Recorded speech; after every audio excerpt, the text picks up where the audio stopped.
Yo, what's going on, guys? How we doing? How was your trading day?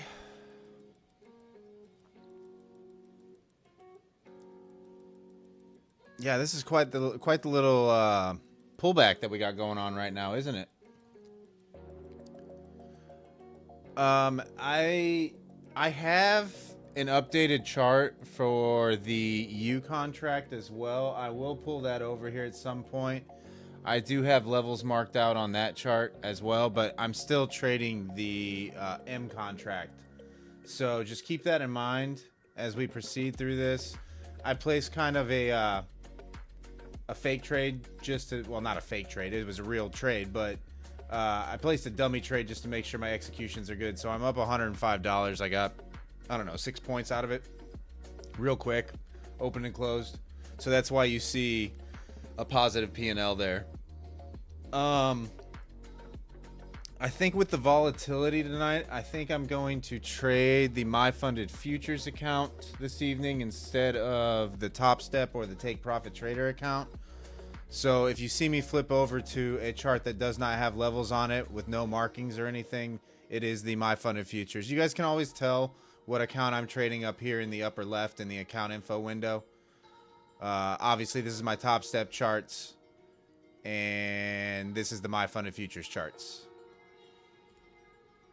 If I get into a trade. But welcome, guys. Looks like we got about, I don't know, 17, 18 people in here right now. I appreciate you tuning in. Welcome again. We just kind of traded back into central pivot. So I'm going to wait to see if we can get a break one way or the other away from central pivot before I even contemplate executing a trade.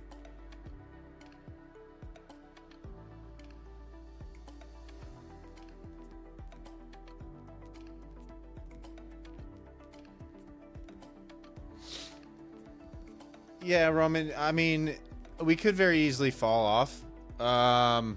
You can kind of see the biggest order on the books right now on the M contract is up here in the mid 900s, right around 950. So it could snap up just as easily, right? This was straight up through here during the morning pump, and then it's been kind of straight back down in after hours. So generally, when it's straight up or straight down through a certain area, you get a move in the opposite direction, either straight up or straight down.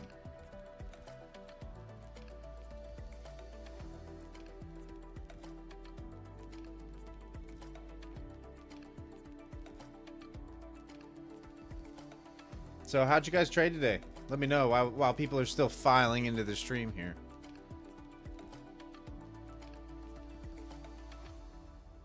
I ended my day up 1.7K. I didn't like what I was seeing, the sideways action all afternoon long, so I kind of hung it up early. And Mason, you got chopped? Oh no, brother. Oh no. Yeah, it was really easy to. Like, if you didn't catch the morning pump, it was kind of just sideways.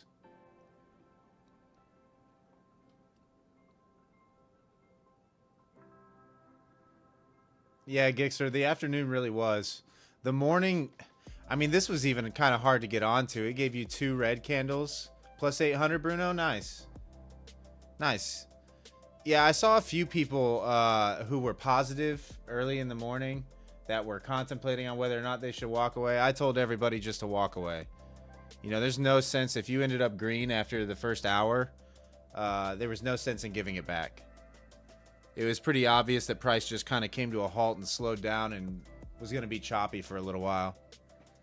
It's rollover week, guys. We have FOMC on Wednesday as well. Thursday's a U.S. holiday. A rollover. Break even 45 points. Nothing wrong with that. I take break even days. Anything that's not red, I take. That's a win in my book.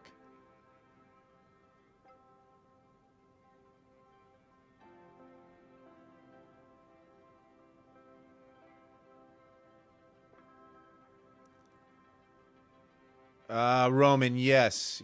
So 2 o'clock Eastern, U.S. Eastern Standard Time. You do not, actually, probably by 1 o'clock, you don't want to be in a position until, I don't know, safely, probably 3 o'clock in the afternoon.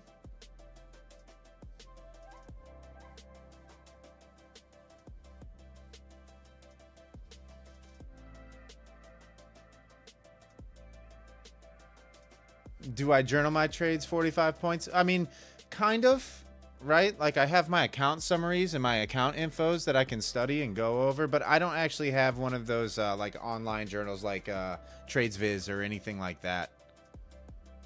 Or TradeZella. At this point, I kind of know what works for me and what doesn't. Like my trading's pretty consistent.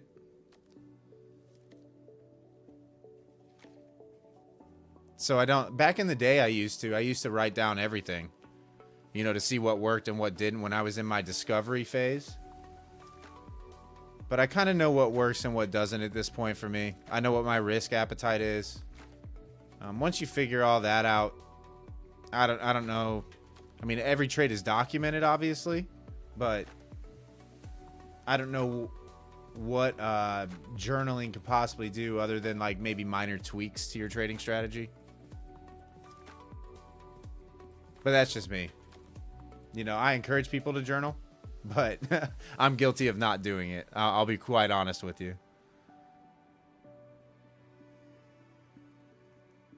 I'll be 100% honest.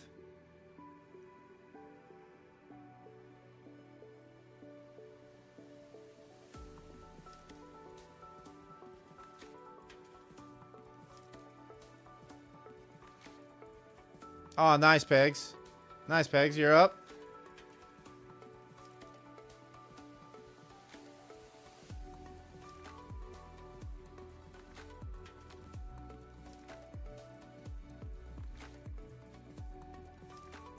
Wow, you guys are slinging tonight already, huh? My goodness. I don't get that active this early. I literally just sat down at the desk not too long ago. How do I define central pivot, Bruno? It's this gray line that you see. So in my trading platform, Quantower, they have pivot points indicator. So I just turned that on. I'm not sure what the mathematical formula is. I'm sure it's out there on Google somewhere. You could definitely Google it to figure out exactly how it's determined. But I just slapped that indicator on my charts. So like the gray line that you see right here at 814.25 is central pivot. And then your yellow lines above or below are, this is R1, R2, and then R3 must be way up here. R3 is way up here. And this is support 1, support 2, support 3.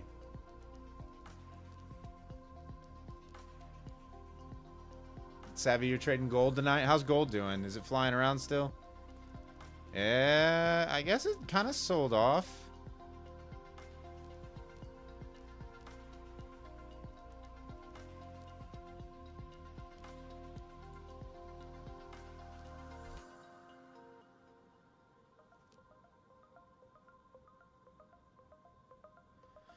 These purple lines that you see on my chart right now are the regular trading hours, 15-minute opening range, high and low.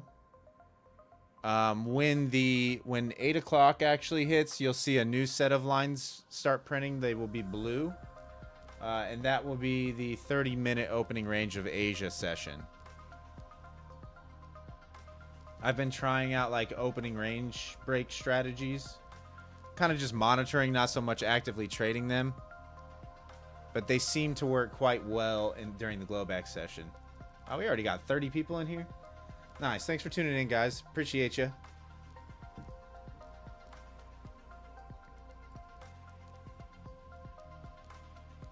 Ah, it looks like we might want to take out these lows. Maybe back into like 700-ish.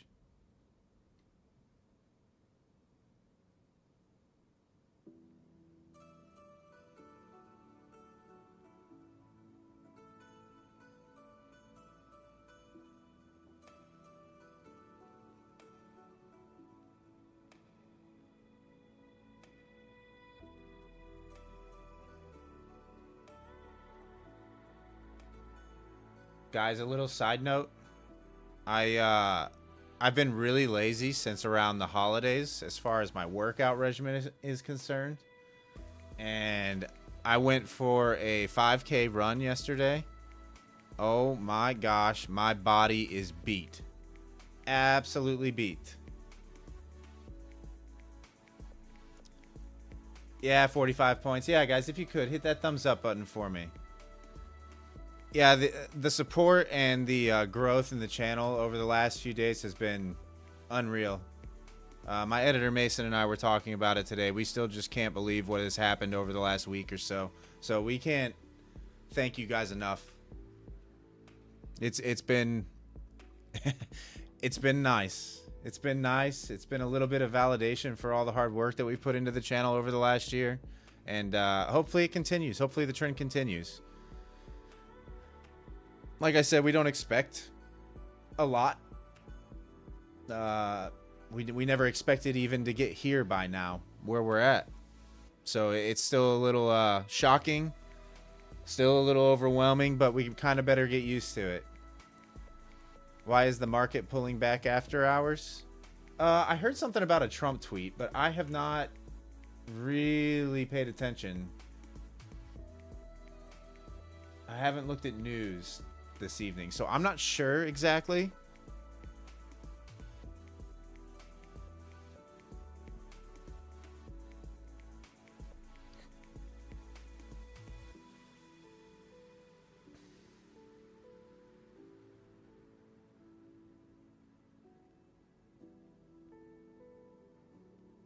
Crude's moving around $10 ranges.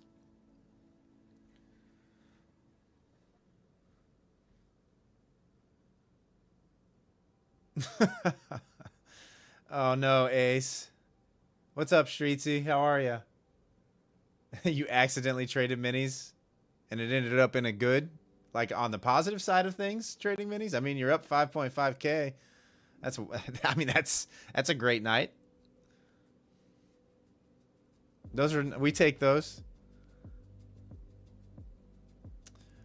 Frank, here's what I anticipate. So I do anticipate all-time highs being traded at some point. I don't know if it happens tomorrow, but in the very near future, I do anticipate all-time highs getting tapped. I'd be shocked if we didn't. Let's put it that way. I mean, what were we when we were up here today? Like 400 points away? Something like that? Less than 400 points away on the NQ?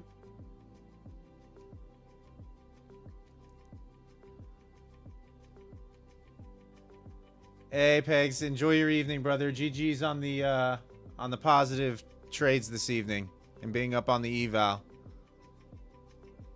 You got this, brother.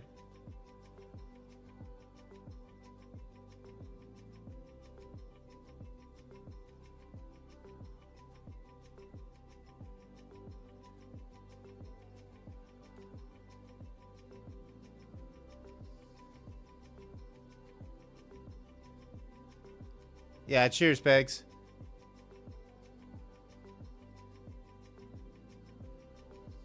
Man, I don't know that I like price snapping around 12, 13 points a clip. That's a little scary.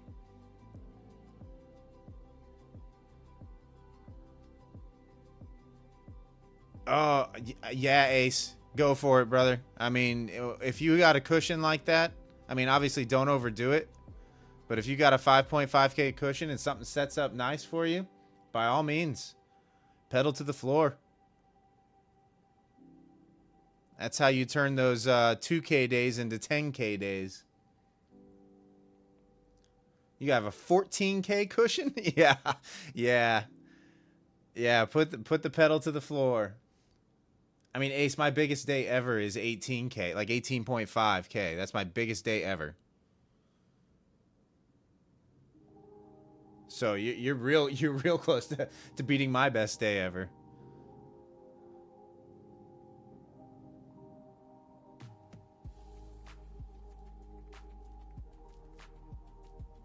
So we still got people slowly filing in, like 33 people in here right now. Thanks for tuning in, guys. I'm not interested in a trade necessarily around where we're trading. Oh, a culmination of weeks. Oh, I thought you were saying 14K today. 5.5. Yeah, that's massive. That's massive on that size account. That is massive, Ace.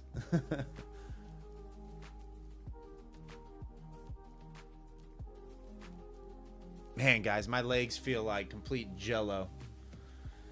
Oh, I'm sore. This sucks. I should have never let like 6 months go by without working out. I hurt.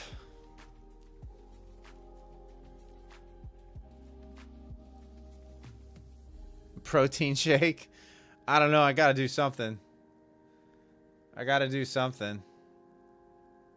I ran the 5K yesterday, and then I ran kind of like a shakeout run today of 2 miles. But the pace was not near what I was running that first day. I can tell you that. Nowhere near.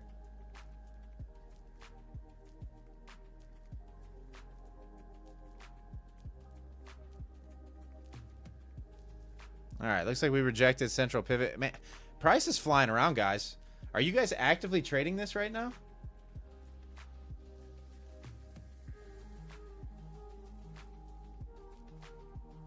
It's hard to get a good position. I'm kind of leaning downside into this level down here, 730, 710. Oh, Kev, I figured you weren't. You're not until you're long. I figured you weren't trading any downside. What's up, Chris? How are you? Brad, you're short ES? Yeah, I don't think there's any reason to get rid of it. Other than a bunch of glizzies printing right now.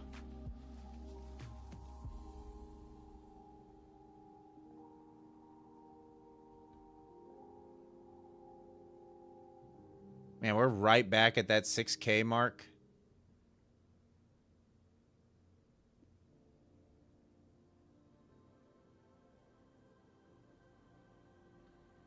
Well, let's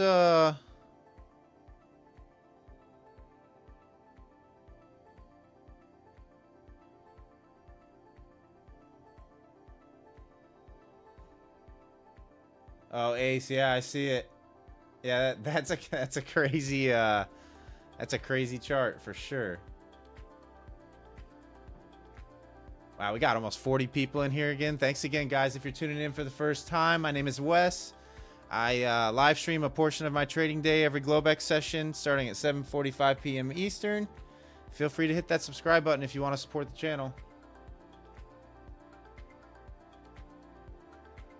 I'm actually looking right now, Roman. This opening range low here, I have a feeling we might have a bounce. So I might try the long here. The only problem is we have a double bottom now on the 5-minute, which is not. Oh, Romeo, that's not bad. 2 wins, 2 losses, down $5. I mean, you're break even. Ace, there just isn't. So like RTH streams, everybody's watching those big time streamers, right? I'm not. There's no. It doesn't make any sense for me to go on stream and have the extra added pressure of trading in front of the camera and eyeballs and everything during regular trading hours, which is when I make my money. If there's no interest in watching my live stream. Do you see what I'm saying? Like we're battling the big boys when we're trading during RTH. If there's enough demand for it at some point, we'll do some RTH streams again, but we just weren't getting the views. I was consistently getting, I don't know, 15 to 20 viewers in my live streams during RTH.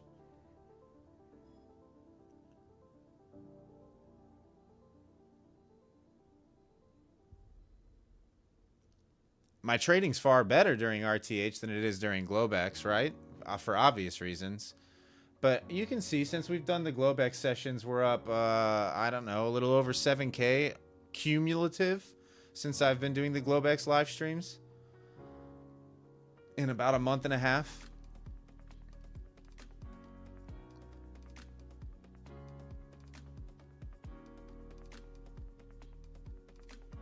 Stream RTH 45 points says. We'll see. Like I said, those live streams just don't perform nearly as well, right? Like you guys are actively trading during that time too, so there's not as much attention on that stream. They just don't perform as well. The Globex streams do. Like these make total sense. My channel would have never seen the growth that it has recently had I not pivoted to Globex. Man, I should have just hit that long. I knew it too. I'm going to watch ES at 6,008 over here and see if we can get some sort of pullback into this Kelt channel down here, and then I'll probably try the long on NQ if we can get that one more push down and a fail.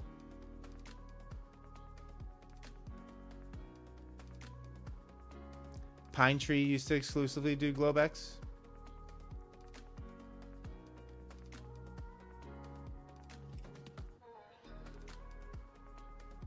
Yeah, I don't know. I don't know what the difference is. You know, maybe it is the lack of competition during Globex. But seriously, we were doing RTH streams for like 9 months, and we were seeing very little to no growth. Like we see way more during the Globex session. Way more eyeballs, way more views, way more new subs. Like the growth over the last month has been incredible. Absolutely incredible for us. And I know it seems really small in the grand scheme of things, but it's been massive. Kenny Pine Tree does. Yeah, I've never tuned into one of his streams, guys. I don't know what kind of trader he is. I don't really watch streaming traders. Like I said before, I try to just stay in my own lane and not have my judgment clouded by everything that's going on those streams. What's up, Optical? How are you?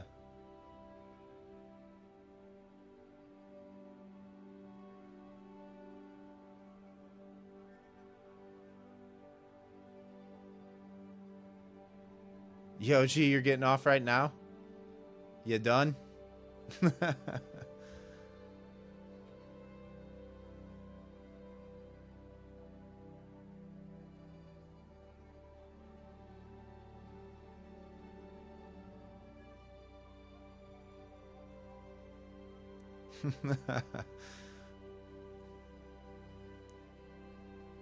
Yeah, I don't know what I want to see here. I kind of like a little more upside. You know, retrace a little bit of that sell-off. Yeah, Kenny, that's kind of the environment or, you know, stream that we want to have, is like a community-based stream, right? Where you guys are actively involved in this thing. More like a chill hangout session where we learn from each other. You know, I'm an average trader, guys. I mean, I'm a profitable trader, but I'm an average trader. You know, I make enough to do this full time.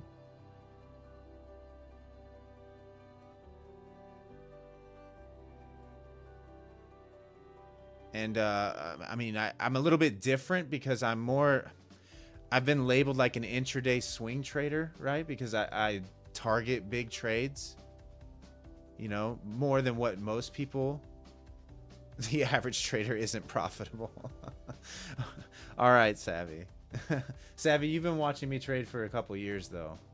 Like, you know, Savvy labels me an intraday swing trader, right? Like, I like to hold for 50 plus points on my trades. Execute very, very little. But when I do, I'm executing generally in the right area.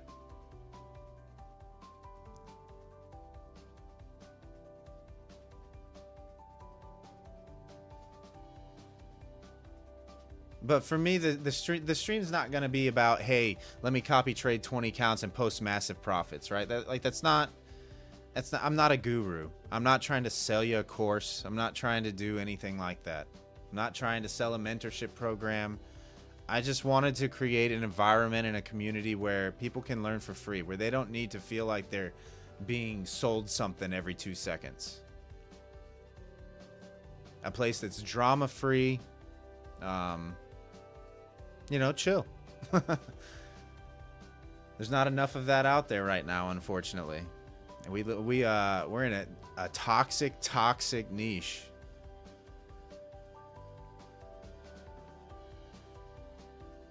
You know, and 95% of what's out there is BS. It's all about a sale, pushing a sale. And I don't ever want to do that. Will I get affiliate links when we have the ability to do so? Sure. And if you guys want to support me in that way, that's cool. But I'm not going to be pushy about it. You're not going to see mass advertisements all over my streams or anything like that. There will just be links in the description that you can click or use the code if you want to. But I'm not going to sit here and push them.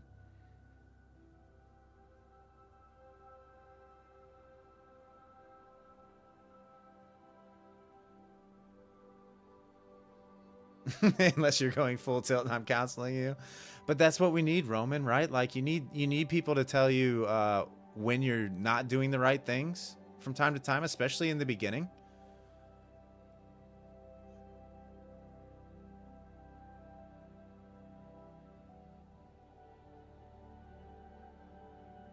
Thanks, guys. Cheers. Yeah, that's I mean,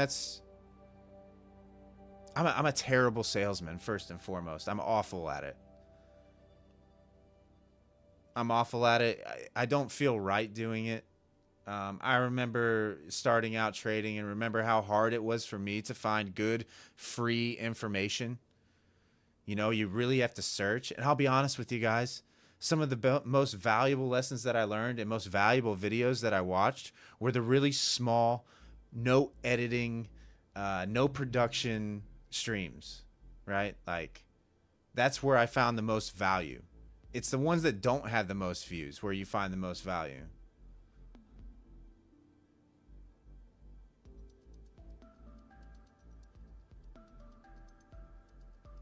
But yeah, thanks for the sub, by the way. I appreciate you.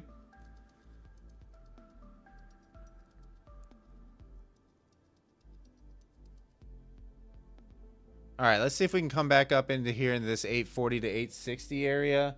On the U contract, it looks like it's going to be 22,060 to 22,080. Let's see if we can get the push back up into that area and see if we can either get a rejection or a strong reclaim above that level. And then I will look to execute. ES is kind of looking like it wants the kelp mid up here. Yeah, Savvy, I'm still trading the M contract. I have the U contract here. You know, it already leveled up.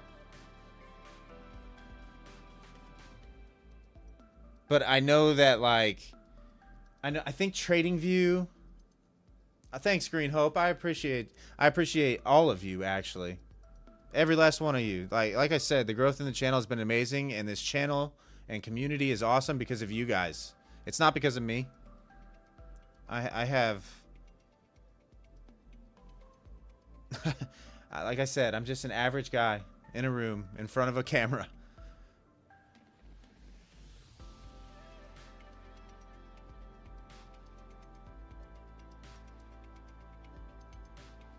Yeah, 45 points. I agree with you. So, like, some people find the value there, right? I just think you can do it without spending all that money, and you should be able to do it without spending all that money. You know, if it was regularly available, what's up, Cowboy Mike? Colleges would offer courses on it, right? Like, if it was an accessible thing, colleges would offer courses on it, but they don't. So you have these people that are faking that they are the all-knowing seers of the market, trying to sell you $2,000 mentorship programs and stuff like that. And not that all of them are bad, right? Like, there's some good traders that do it, and I don't blame them for doing it.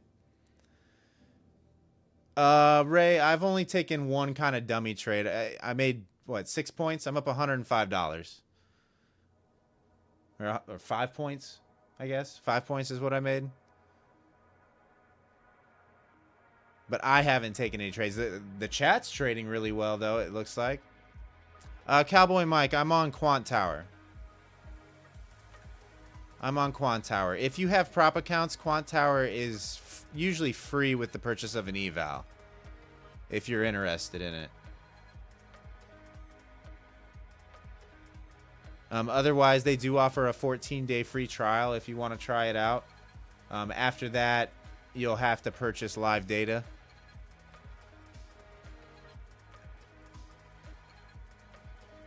Obviously, if you have a personal account, you can definitely download and use it. Probably full access.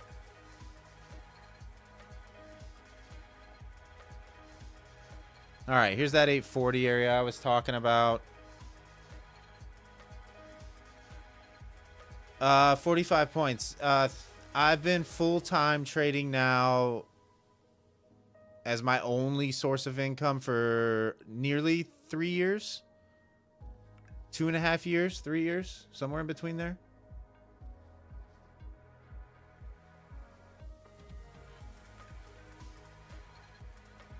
The 833 level I have marked, Roman. I don't have a level at 33. I have a level from 840 to 860 on the what is this? The M contract, and that corresponding level on the U contract is 22,060 to 22,080.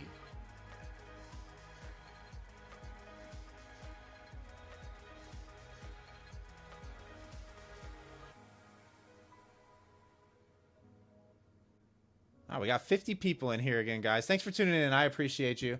Like I said, if you want to support the channel and haven't hit that subscribe button yet, feel free to do so. Also, guys, if you could, hit that thumbs up button for me.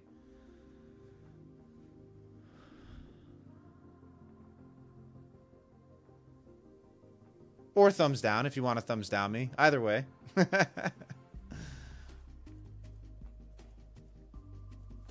Now, Cowboy Mike, I like Quant Tower strictly because it's customizable if you want to go. You can go in depth with it, like almost like you can customize it kind of like Sierra charts, just a lot easier. But if you want a trading platform to just get up and going that's fairly reliable, Quant Tower is good for that as well. It's very beginner friendly too. Not quite as easy as Tradeovate and those kind of platforms, but very easy, all things considered. Like if you've been trading for a little bit and know the ins and outs of every trading platform, you'll be all right.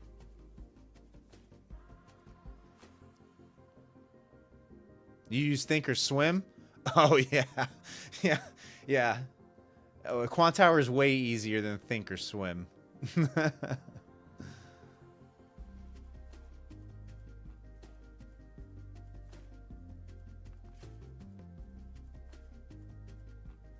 You have 22,070. Yeah, so 22,070 is right in the middle of that level I was talking about. Pretty much close to where we're at right now.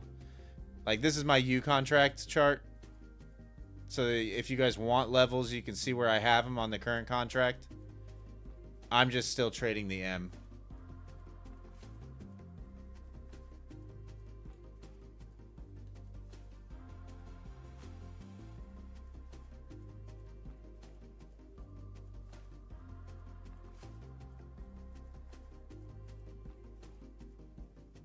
Oh my goodness, Chris, you're on TradingView with the prop account? Oh my goodness. TradingView is great for charting. It's horrible for executions though. It's awful for executions. But it's great for charting.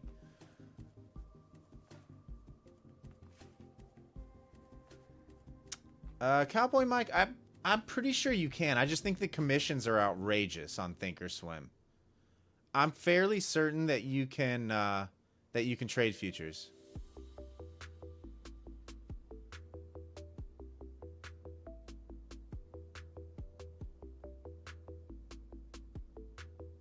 Don't quote me on that, but I'm fairly certain I've seen people do it. The only time I've ever really looked at Thinkorswim was in the very beginning of my trading journey when I was trying to get into options. And man, there you go. George trades futures on Thinkorswim.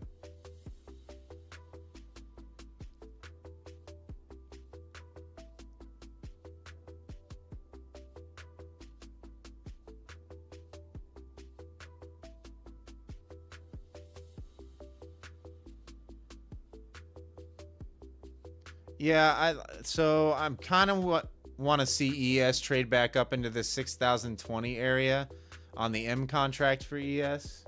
That's where kelp mid is. Generally, when you see the glizzy indicator here going off like this and the move starts happening, it almost always gets close to the kelp mid, which is the 200 period moving average. So that's kind of what I'm waiting for at this point. $2 per contract. That's not too bad. So $4 round trip, Ray. 360. Yeah, that's not too bad on commissions. Now that, I mean, not bad at all.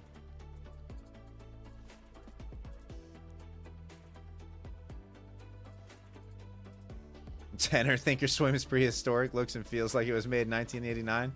So kind of like Sierra chart.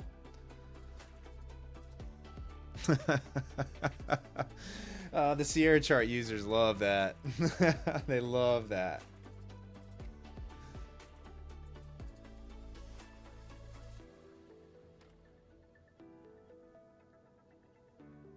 Yeah, guys, use whatever use whatever trading platform you wish. Like whatever you're comfortable with. For sure. Wow, we got 60 people in here now again. I'm gonna have to get used to this. Savvy, tell me this. Are you still tinkering with settings? Are you still messing around with the layout and the look?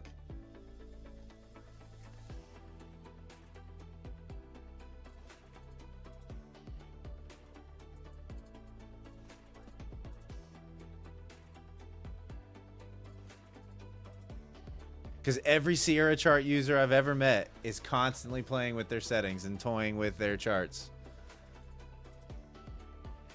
Short from 72 here. I don't mind the short here from here. I expect a little pullback. I just don't know if it's going to be sustained.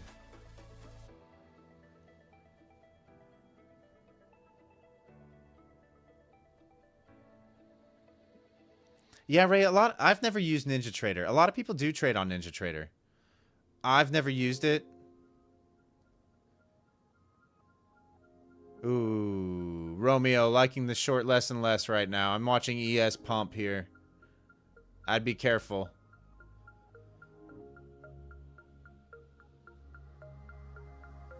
Focusing on tinkering your trading these days, Savvy?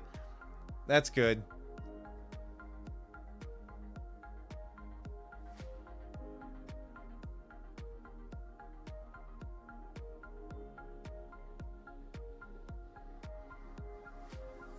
Bounce off VWAP. Where is VWAP? Let's see where VWAP is.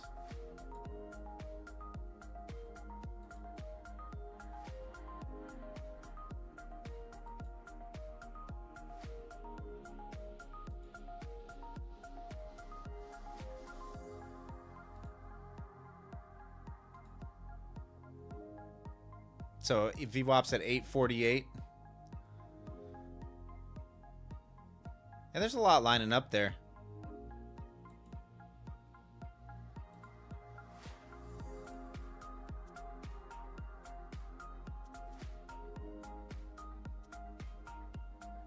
What, Lambra? It's 12K just to open one ES?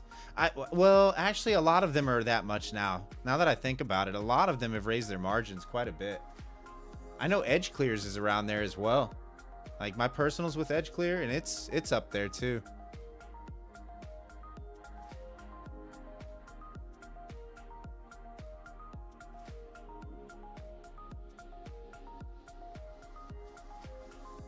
All right, we got the 30-minute Asian opening range about to get set here in about 30 seconds. I'm going to see if we can get one more run up there at 850. If it wants to reject, I might try the short here from like 840-ish.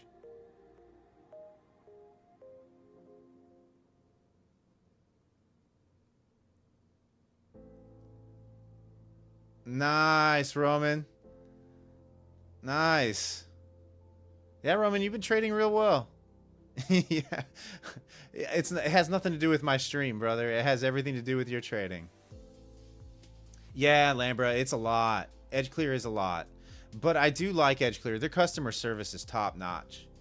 Like, it's absolutely top notch. I think it's worth the extra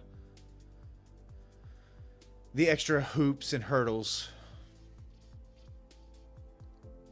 I think I want to say AMP is pretty cheap as far as commissions and margin requirements are. Tradeovate's kind of an all-in-one, and they're really lenient with their, you know, margins and rules and everything.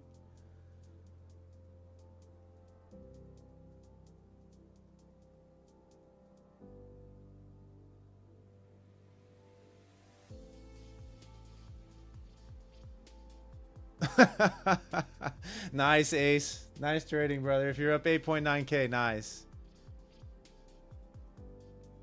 On U contract at 66.75. Oh, that's a nice entry. Turnip, you should actually probably hang on to that position. I mean, see what happens at central pivot here.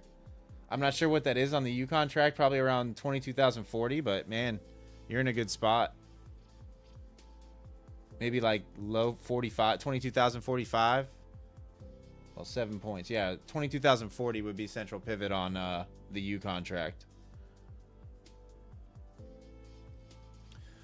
Ray, AMP is nice. Like when you're just like if it's your first personal account that you're ever opening, AMP is nice because it's really low commissions and really low bar for entry. Like they don't require as much of an initial deposit. Yeah, Ray, but when you're opening up a personal account, your data provider is not nearly what you think it is. It's like $14 a month. It's not that much. It's a lot different than trading with props where what do props charge for level 2? What are they, like $40 a month? Something like that, something ridiculous.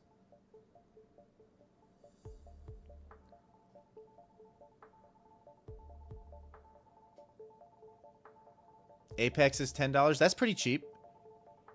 Holy rip up. Right off a central pivot.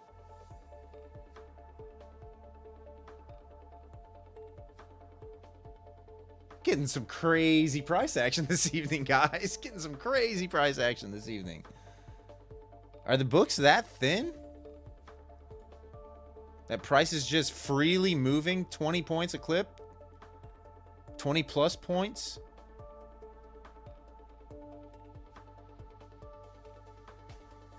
I mean, look at this. They're not even filling that many orders here. Trump tweet equals movement, Chris says.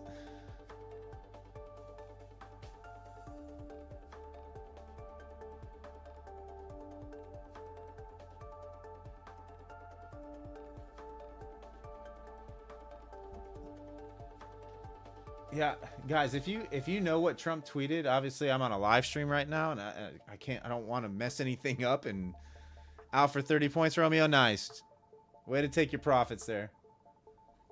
Yeah, I don't know. Let me know if it's something crazy. Reports inside Iran: U.S. Air Force fighter jets are now circling the skies over Tehran.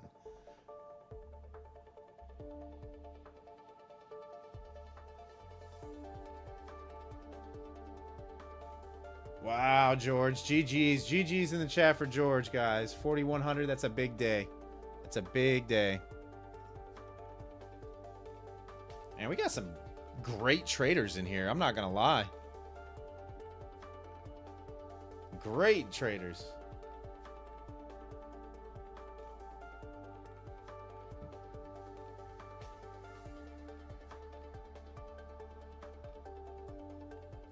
All right, it kind of looks like we're holding below there. I just don't. I kind of want the short, but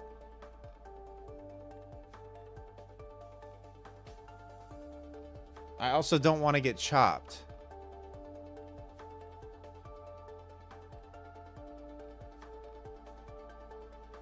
Oh, nice turnip. Appreciate you. Yeah, apparently we're starting to show up in people's recommended feeds. That's a lot of the people here are new over the last week, to tell you the truth.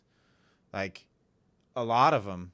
Like I said, my channel didn't see a whole lot of growth for the first 8-9 months. It was very, very slow. But I appreciate all you newcomers. Hopefully you're finding value here. Hopefully you stick around, and hopefully you tune in each night. I will stream Globex every night.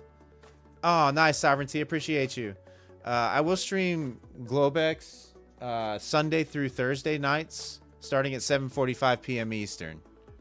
So feel free to tune in, hang out, come chill. Man, you guys are making all this money. I'm sitting here waiting for confirmation, and price just keeps whipping back and forth 20 points. Oh, nice turn up.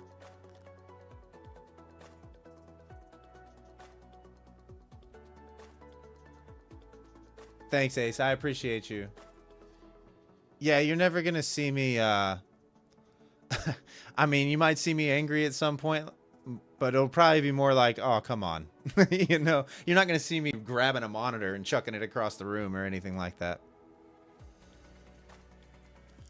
Yeah, Ace, it happens, you know, even the ones that I've watched in the past that were small, that kind of started getting bigger, they started getting that way. It kind of went to their heads a little bit. There's really only one guy that I watched that kind of stayed level-headed.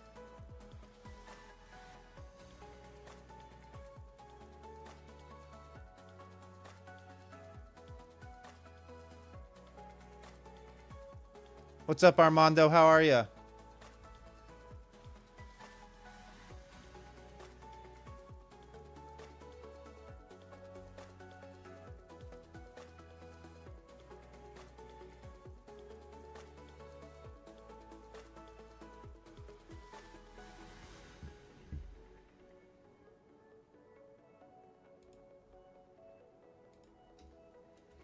I'm doing great, brother. I'm doing great. I'm kind of just waiting for price to decide what it wants to do here at this level, and then I'm probably going to execute off of it, but it's whipping around a little bit too much for me to get in right now, so I'm kind of waiting for to see if we can pick a direction, like get a sweep. Oh,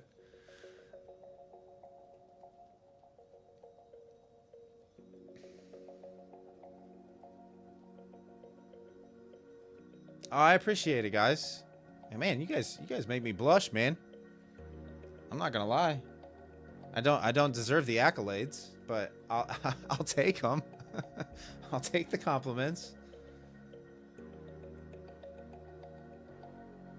Man, yeah, George, I can't do it. Like it,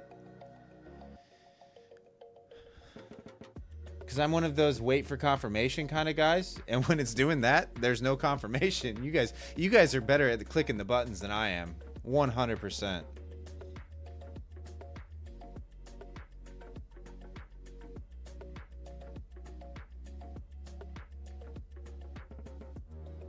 Yeah, Armando, I'm not comfortable with price moving that easily through a 20-point range back and forth. It's looking like the rejection off 40 currently, and it might leave without us, but let's see, what is it on the U contract? 22,060, I guess, on the U contract if you're trading the U contract.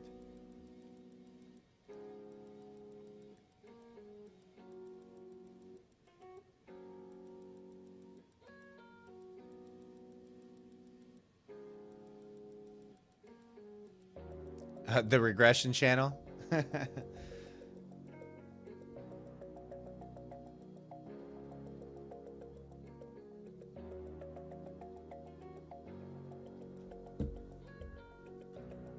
Yeah, like I said, I don't use a whole lot of indicators, guys. You can see what my charts look like. I have pivots, opening range, and my levels. And then I have volume profile.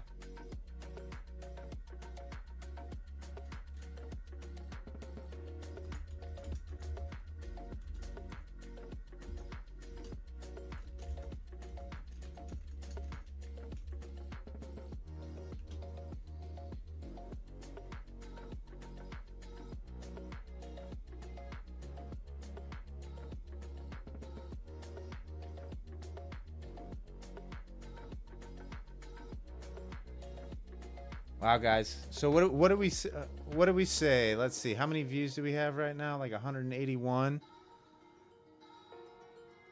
Let's see how many people tune in over the next hour or so. This week's kind of going to be weird, though. You know, FOMC on Wednesday, U.S. holiday on Thursday, rollover. The Glizzy, it's already played out. You got Kelp Mid up here at 6,018 on the ESM contract. Feels like it could go up there and visit that. But overall, I'm leaning short side. What's up, Omarito? How are you?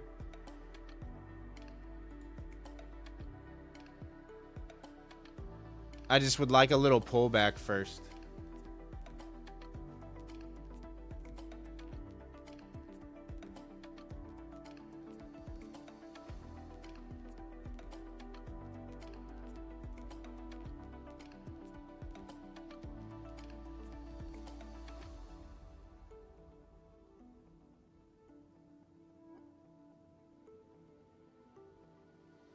Like, ideally, what I'd like to see is an attempt at a reclaim above 860 and a quick smack back down for the short. Yeah, Ace. He said it's going to be a couple weeks. He messaged me the other night. He says it's looking really good, though. I'm hoping that he's rolling it out across all the trading platforms so that everybody has access to it without having to, you know, download Quantower strictly for that. I'll get Goose on a live stream with me one night here soon.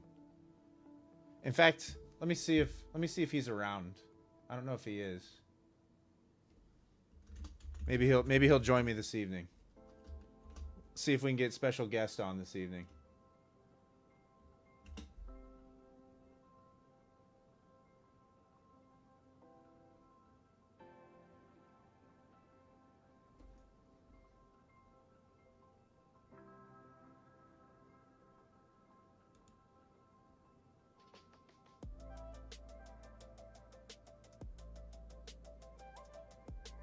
Yeah, Turnip, I'm leaning downside as well.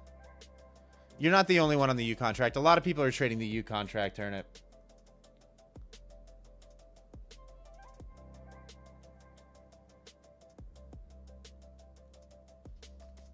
Here, I tell you what, guys. Let's do something a little bit different. Let's instead of having the Dom up, I think this might be a little bit easier for this week, is if I do something like,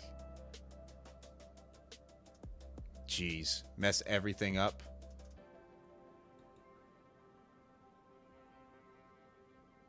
NQ, what's going on here? These are the 1 hour charts.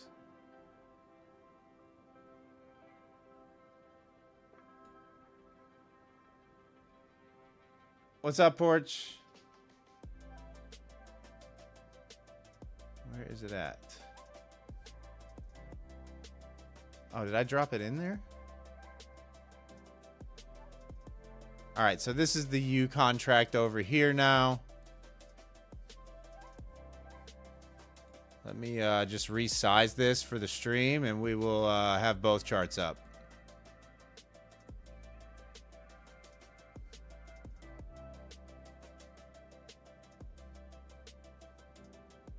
This could be difficult, but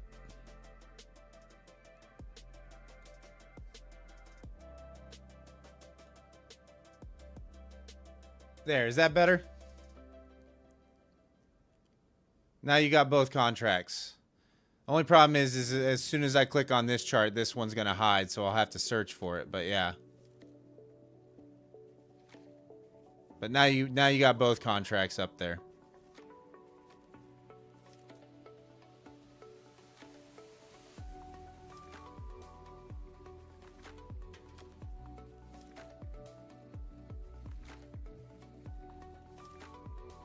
Is that better, guys? Now we have some reference.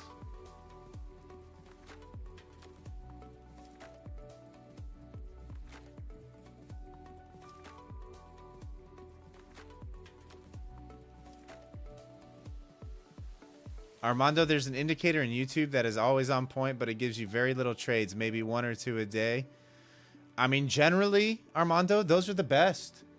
Those are the best indicators out there. The ones that print very, very little.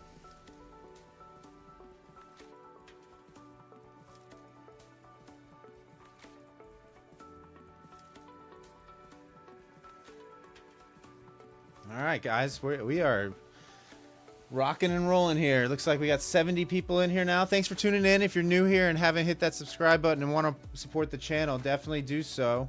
Also, if you could hit that thumbs up button for me, I'd appreciate it. We haven't really traded a whole lot this evening. I'm up $105 on tonight's Globex session. I'm not really comfortable with price slipping around 20 points a pop.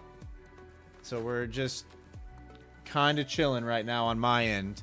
The chat's trading extremely well and being active. Me, on the other hand, I'm just kind of sitting here, hanging out.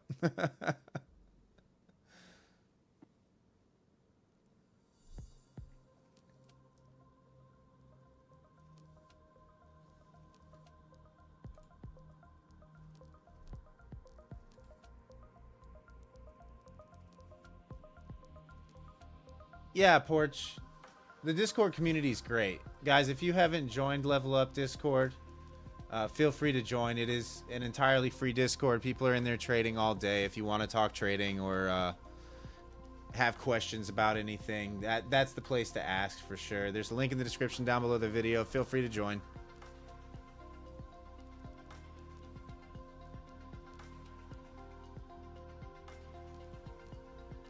Oh, Ace, there's no reason to trade 3 minis. There's zero reason to trade 3 minis. If you're used to trading micros, there's no reason to trade 3 minis. Like, scale appropriately. Keep the risk in check.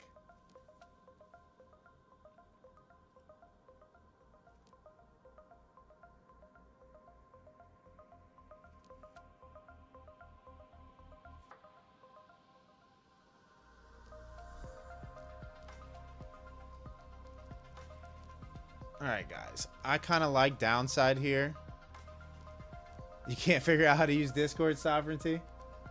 It's really not that bad once you get going. But it's almost a must in the trading world these days. Like, I highly recommend learning for sure if you don't know how to use it yet. There's a lot of value in the Discord communities. A lot of value.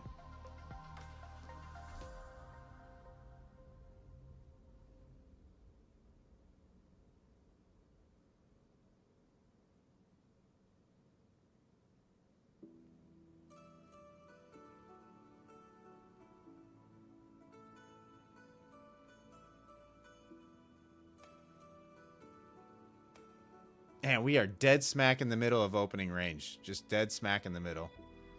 I like the short side, but I don't like the entry where we're at.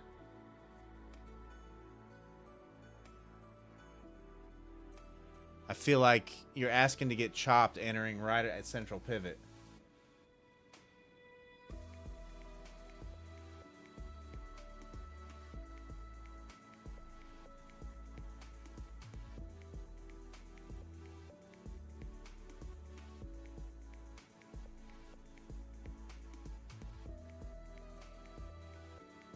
Yeah, Ace, but the long entry isn't until below 800, though. That's the problem. You can't enter long here. You only have a 20 point, unless you're one of those 20 point scalpers. I'm just not good at that. I'd rather hold for the level to level play. But this is looking like a break and retest kind of bear flag scenario to me. That's why I'm leaning short side. But I'd like one more attempt higher. 20 points is more than enough of a win. Yeah, I've just never been good at searching out 20-point trades.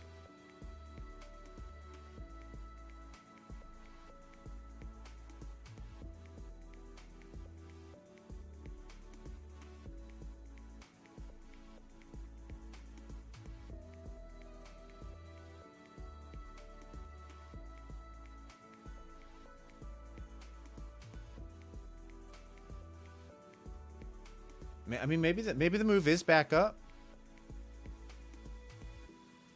Yeah, Ace. It's generally my trades are level to level, so you can see the gaps in between my levels, right? I mean, this is 110 points here, and then the gap in between these two levels is 50 points. So it's generally, and then the gap in between these two is 50 points. The gap in between these two is 80 points. All right, here's that pump up. We kind of just broke the down.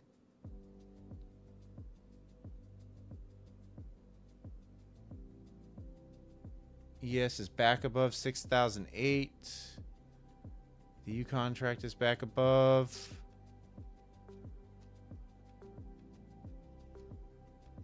What's the DOM looking like right now? Interest a little bit higher.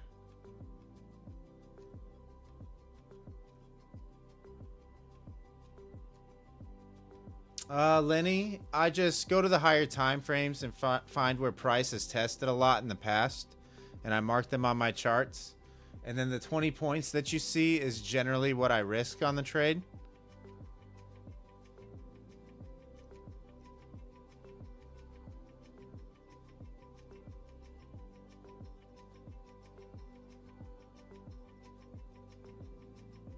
But I start on the 4 hour and use a top down approach.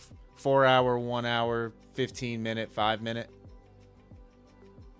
The lower time frames I just use to kind of fine tune and tweak based on recent price action. The higher time frames are to find the bigger context areas of interest. Basically, you look for a lot of wicks. Multiple tests from the bottom of an area, multiple tests from the top.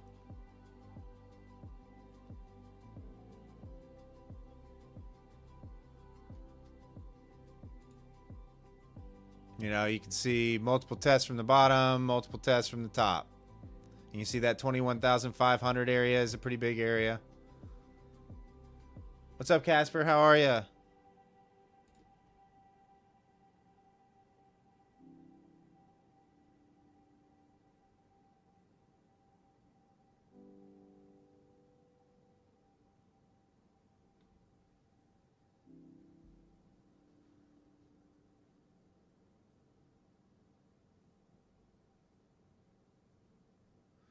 Let's see what the new hour brings. Let's see if I can catch a trade here.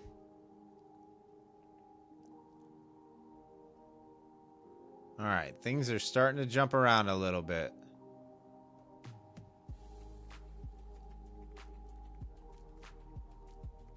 Oh, nice, Omarito. Yeah. Cheers. It's a free Discord. Lots of good traders in there.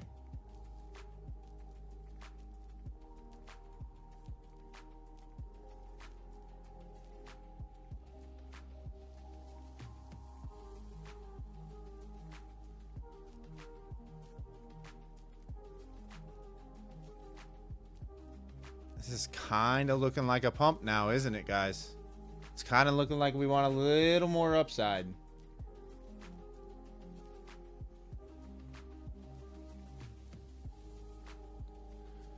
Let's see here. Where did this chart go? There it is. All right.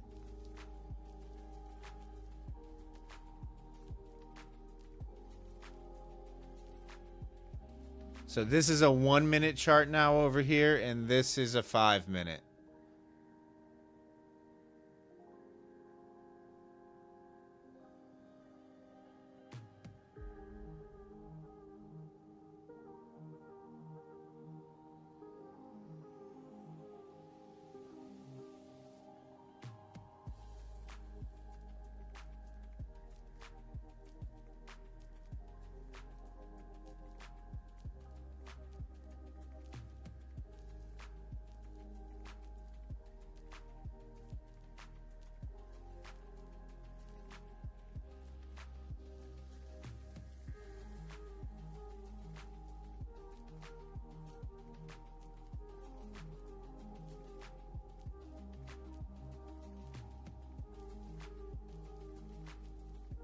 I just wish it would pick a direction already.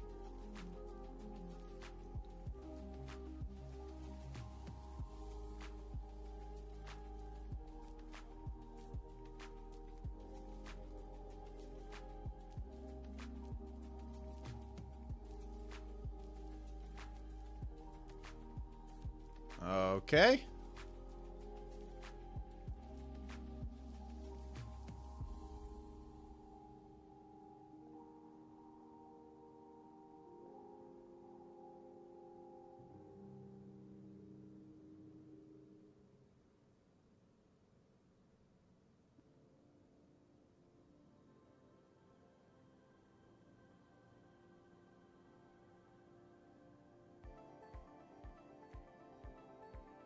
It kind of reclaimed this level, guys. The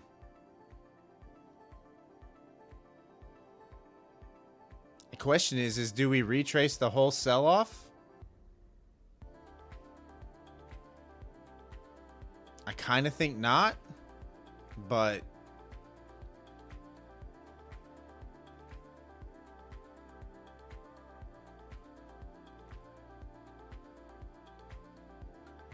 oh my gosh, Yoji, you got the Apex request? Yikes. Yikes, that company, man. I mean, I get it. They're trying to cut down on fraud, but it seems like they're going after all the small guys. Seems like they're going after all the people that they don't need to go after. You know?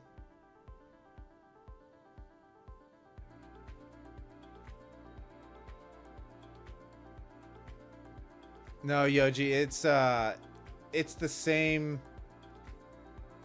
It's the same. Like it happens to a lot of people in my Discord. Actually, that's why I don't trade with them. I don't trade with Apex. I used to trade with them, but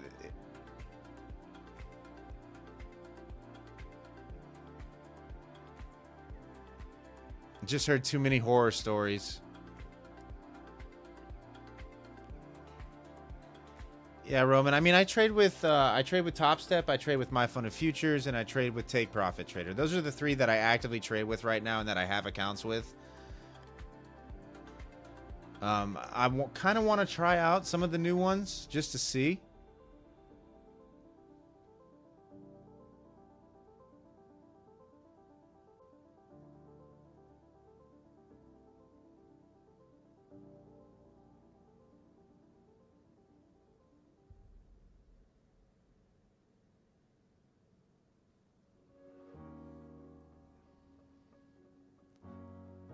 Armando, try the U contract. Try MNQU5. Your platform might have already rolled. Top one is not, yeah, I've heard that. 45 points. John, Apex sent you that email and you never requested a payout. They're already trying to get you to validate your trading strategy and everything. That's crazy.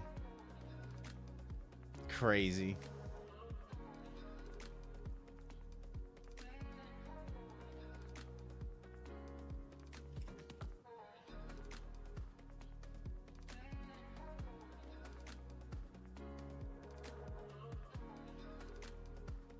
All right. I think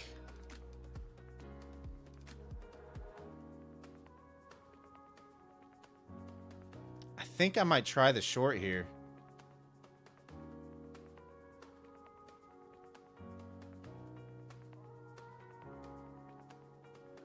I'm gonna wait to see if we can run this wick over here, the top over here. How do you validate a trading strategy? I don't really do back testing. I do more forward testing, so I test it out on a practice account. That's the way that I do it in real time. The market's always changing and is different every day, so back testing doesn't really do anything for me.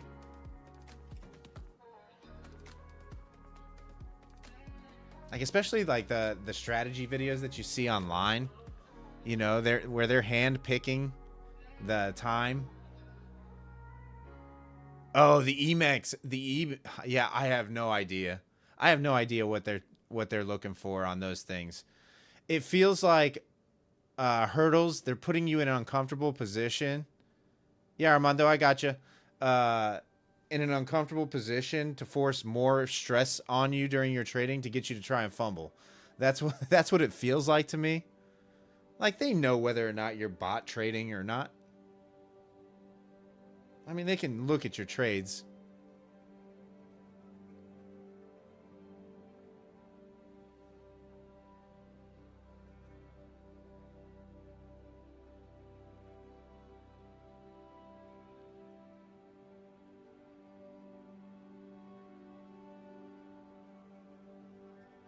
All right, new hourly candle.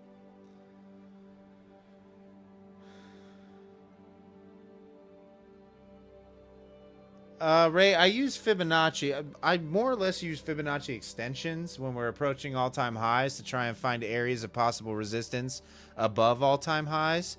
I don't use a whole lot of like fib retracements though, because you know, you draw them on different time frames and people draw them from different points. Like, I don't know. Like, I've looked at them, but I don't necessarily use them myself.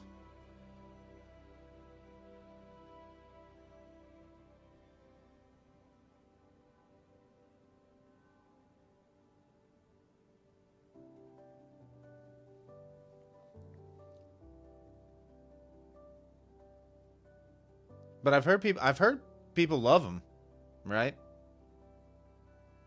I've heard people love the fibs. The question is what fib do you use?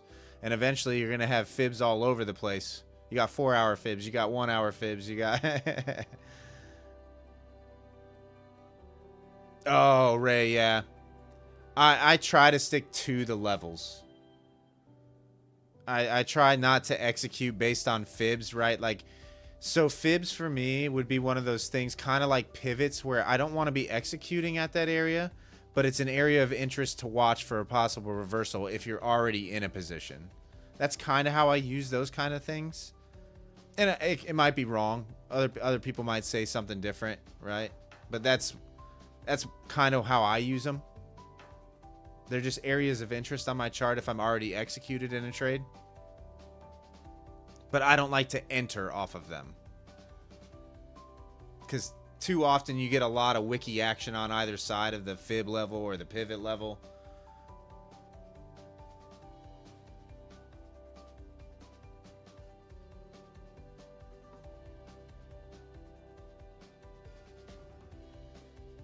I mean, so 50% of the sell would be what? Somewhere around 80 right here, I'm guessing.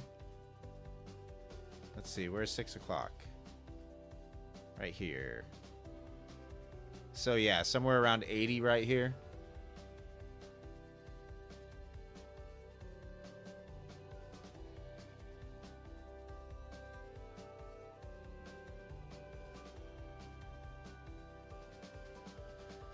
Apex has hit your financial stop loss. Tired of that firm?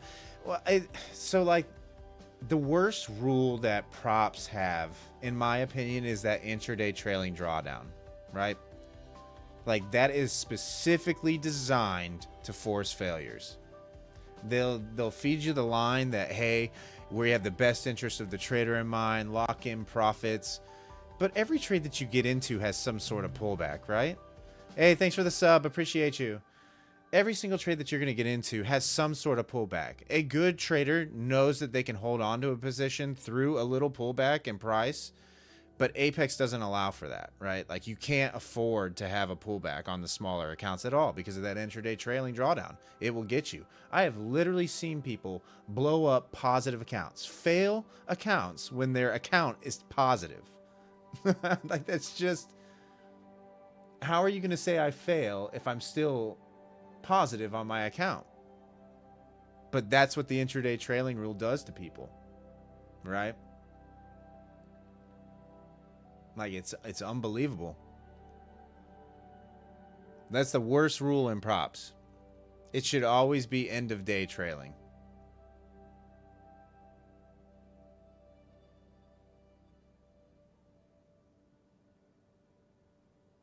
I mean, tell me, Chad, if you agree. Yeah, Sovereignty. I've seen it happen to a lot of people. I mean, how frustrating is that?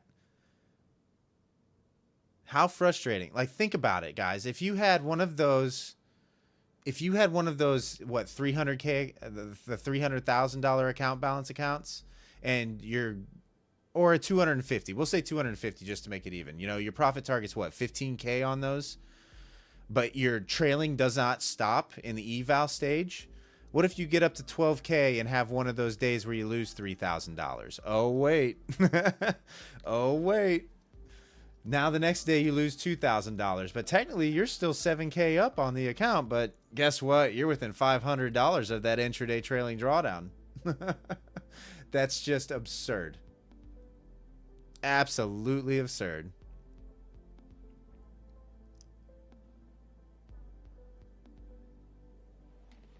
Yeah, Yoji, but the end of day stops the trailing at the beginning account balance generally for most of the props that I know of.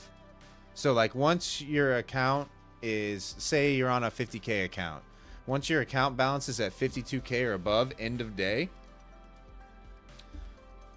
you now technically the trailing stops. So technically you can't go negative.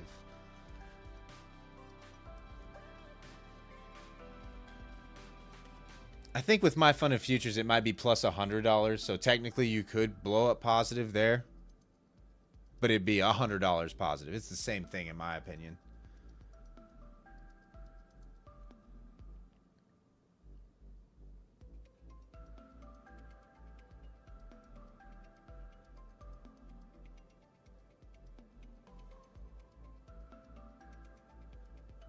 Yeah, Ray. So I haven't looked into it really. I haven't seen. No one's ever came to me and told me about any kind of static account that they've been trading. I haven't tried it personally, so I can't speak to it. But I like the idea of the ability to have a swing prop account.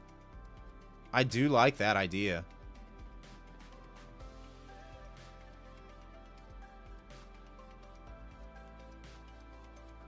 Yes, Armando. Like, prop firms definitely make more money from failing traders than they do from the successful traders. That's why you see them pushing people to live really quick. All right, we are getting the smack a little bit. Let's see what happens here.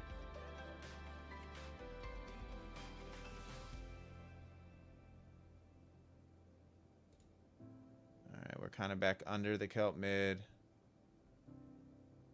I'm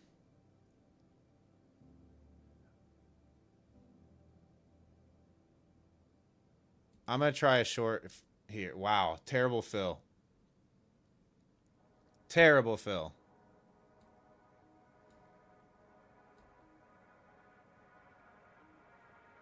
Let's go for just shy of 820.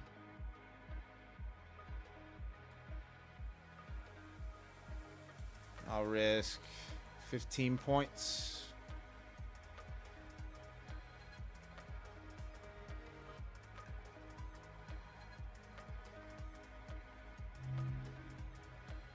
Hey, thanks for the sub. Appreciate you.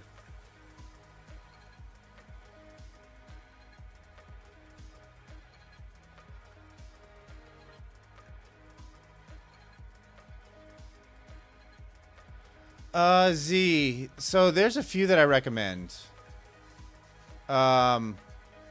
right, let's not have one of these random snapbacks on me here. Let's make sure we don't go negative on this trade at this point.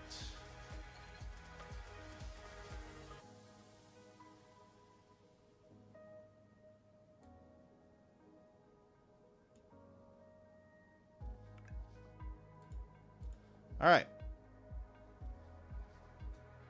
Now we at least made a little bit of money on this trade. I'd probably get wicked out unless we get the straight flush here. Very nice.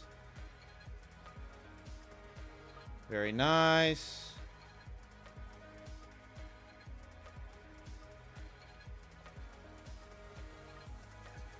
All right, I'm out of that trade. So that, how much was that? A $400 trade? All right. We'll take that, guys. We will take that. So Z, I trade with Top Step, My Fund of Futures, and Take Profit. I have no complaints about any of those props. None of them. I can't really speak on many of the new ones. Because I haven't tried them out, like Lucid or Alpha Futures or Trade Desk. I can't speak on any of those accounts just yet. I do plan on trying some in the very near future. Z, you use Top Step? Yes, I use Top Step.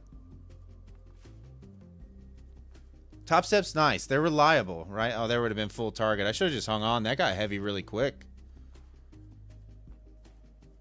That's okay. I'll take my $400 trade on a Globex session.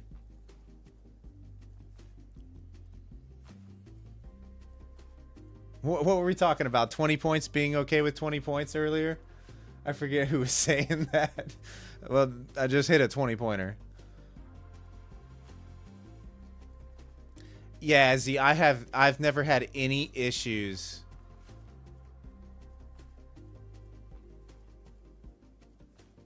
Savvy, you're trading Bitcoin.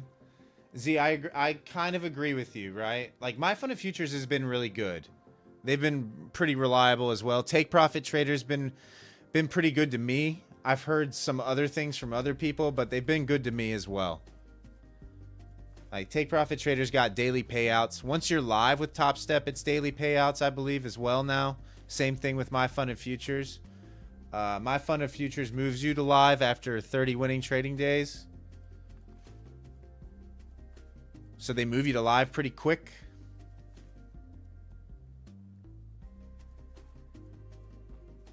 But those are the three that I can recommend 100% myself. Because they're the three that I've traded with the most. I used to have Apex accounts, but when all that stuff started happening a while back, I haven't had an account with Apex in, shoot, I don't even know, a year and a half? It's been a year and a half since I've had an account with Apex.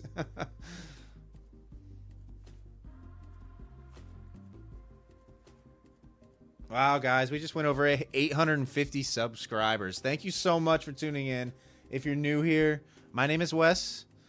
I live stream every Globex session Sunday through Thursday starting at 7:45 p.m. Eastern. If you want to support the channel, please hit that subscribe button. Also, if you haven't yet, hit that thumbs up button for me if you could for the YouTube algo. Thank you so much. Like I said, this last week has been amazing. You guys have been amazing. I'm having a good time. The vibes have been high on these live streams. Globex session's kind of nice, guys. I'm not going to lie. I used to never trade it. I used to only trade RTH. I didn't touch Globex. I would take my time away from the charts. Felt like it wasn't worth it, but man, lately Globex has been providing some decent price action. Like, this movement was better than this afternoon, all afternoon. Yeah, Savvy, it has been. Globex has been better than a large portion of RTH lately.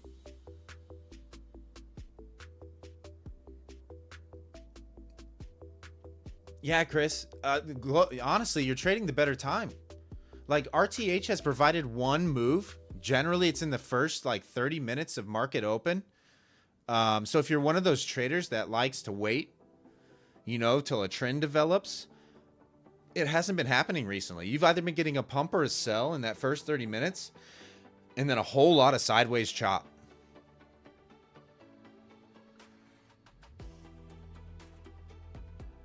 Like, this has been way better. I mean, do you guys feel the same way? Let me know, chat.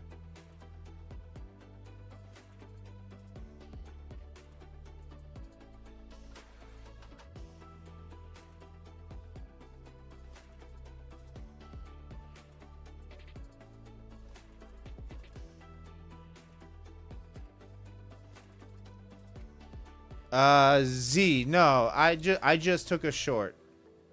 I just took a short. I'm out of my position currently.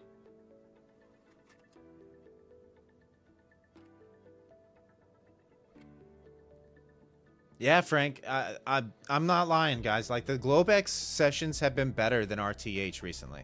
They just have been. The movement's been a little more smooth. I mean, granted, we had the chop here for a little bit. The kind of back and forth, easy moving 20 points, 25 points back and forth. But at least you're getting some continuation on the moves. RTH has been doing the barcode, red print, green print, red candle, green candle for hours. For hours.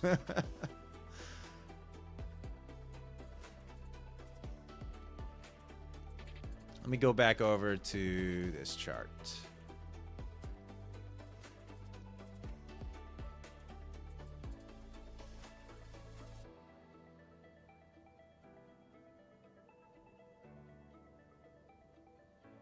All right, so Ray, this is kind of what I'm looking at. Oh, thanks for the sub, Charles. Appreciate you. Yeah, Z, I'll go over it. Let me answer Ray's question real quick. So kind of what we were seeing up here, and this is what I saw, right, is we saw a lot of aggressive buying without price being able to really push back up and make new highs, which indicated absorption by the limit sellers just above my key level here, right? Had we broke back above this opening range, like the RTH opening range high, I would have said, okay, buyers are in control, and we probably would have been heading back up into the 910, 930. But we had absorption just below that opening range high, and then I saw aggressive sellers step in. Buyers, limit buyers, try to hold price above the level, and we saw it snap back below. So I sort of knew at this point we were at least going to be visiting the 840 area and probably flushing that area to test the opening range low from RTH at least. So that's kind of why I was only targeting 820 around central pivot, but that you could see the absorption happening. That's kind of how I use heat map or book map.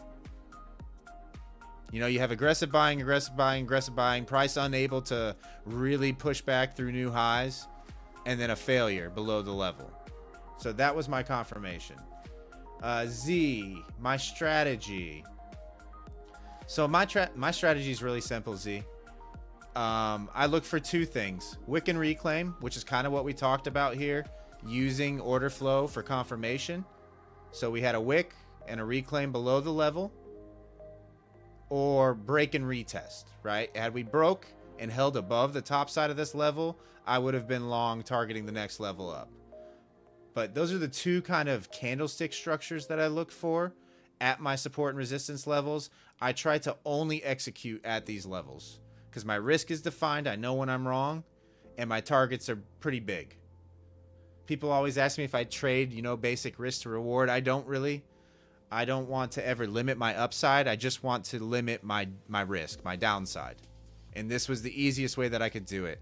My brain, for some reason, doesn't process information as quickly as some, and I needed to find a strategy that was simple and effective and that eliminated a lot of the noise for me, and this was the best thing that I could come up with.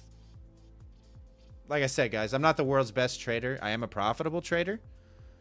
And people often wonder how I do what I do and think that there's something more to it than what I'm telling you, but it really is as simple as that.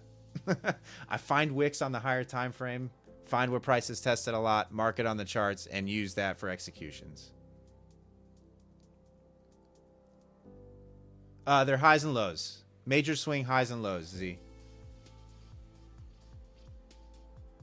So higher time frame, high and low swings. And then they're kind of tweaked to account for recent price action and recent tests. Akash, I have the standard setting. So here's my quick settings if you want to see them.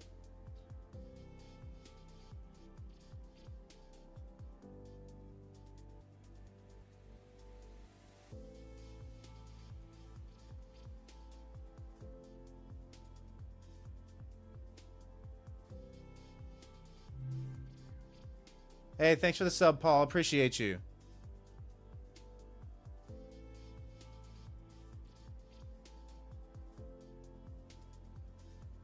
But yeah, guys, my strategy is really simple, right? Like, why are we,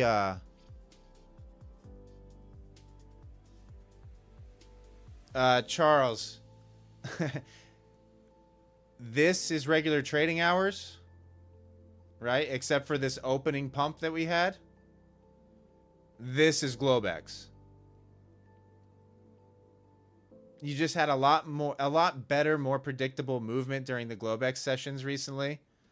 This is overnight than you've had during RTH. You know, this is the afternoon on Friday. Oh, do I have a theory why that's happening? I don't know why. I don't know if it's market has accepted price in this area for the session. You know, I'm not sure. You'd really have to ask the options guys and what they're seeing on their end as far as what the data is telling them to get a better explanation. I don't really use options data to trade. I try to keep it as simple as possible, but a lot of people love the data.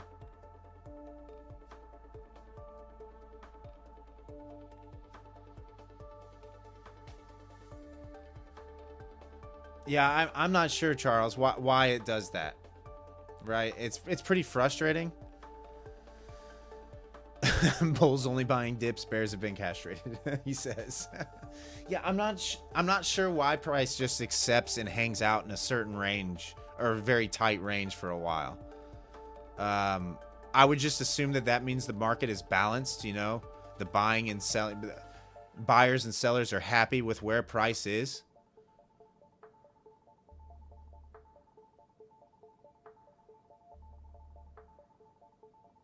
And unfortunately for us day traders, that means a lot of chop. And we got to know when to walk away.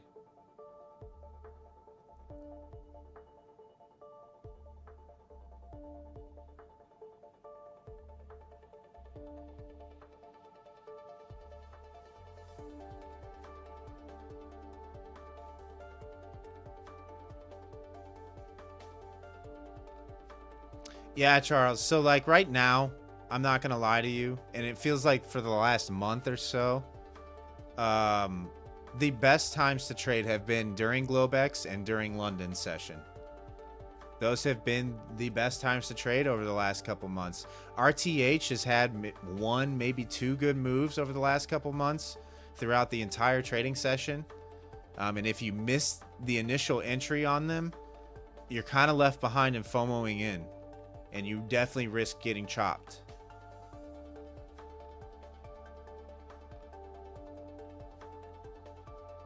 But unfortunately, what that means for us as day traders is that a lot of times we've been having to be in an entry in the first 15 minutes of the trading session, which is not, I don't like to do that. I like to wait for things to settle down a little bit, but I've had to force myself to try and catch a read in that first 15 minutes and execute. Some people are really good at clicking those buttons early, right? I'm not. I'm just not. I'm not comfortable doing it. I like to kind of feel things out and wait for confirmation, but the waiting for the confirmation these days is leaving you behind.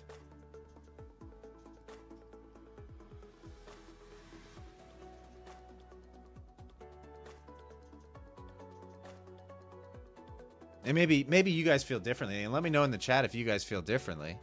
You know? I'm definitely not a market seer. I don't know everything.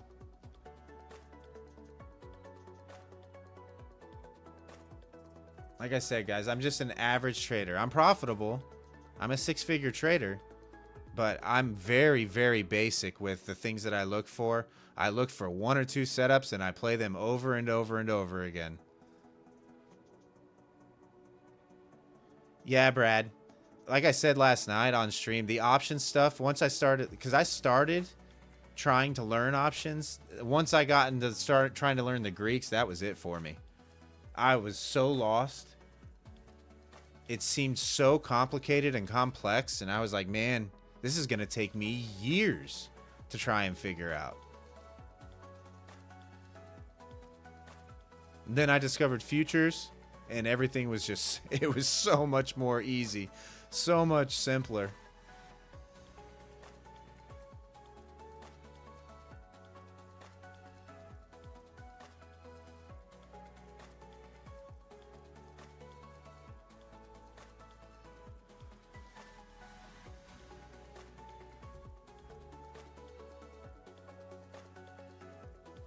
All right, price is coming down into central pivot again. Let's see what happens at central pivot. There's some orders stacked. Not a lot of orders stacked there, but there are some orders stacked there. Let's see what kind of size that is. 30 block at 815.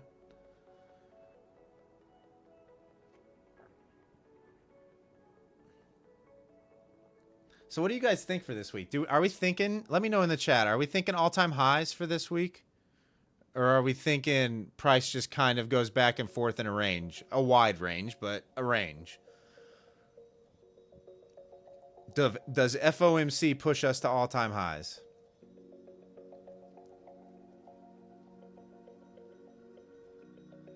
J-Pong, you went back to the Qs? Yoji, trying not to think.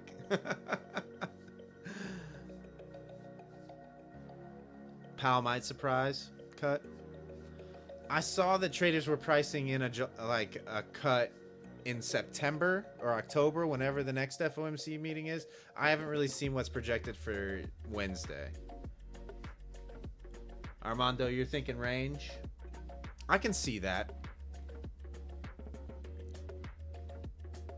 Yeah, Jay, I'm kind of leaning towards a test of all-time highs, whether it be this week or on the new contract. I'm kind of anticipating that happening. I just don't know when it's going to happen. Watch us come back Thursday night, right? Thursday evening after the U.S. holiday and rip to all-time highs for Globex session.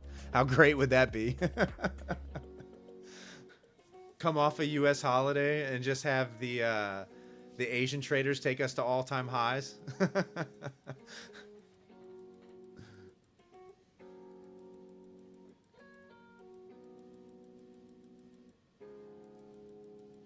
Yeah, Brad, what was it? Was it purple tie sell, blue tie buy? Is that what it was for a long time? I can't remember. It was something about his what's up, Freddie? It was something about the color of his tie, meaning the direction that the market was going to go when he took the stage.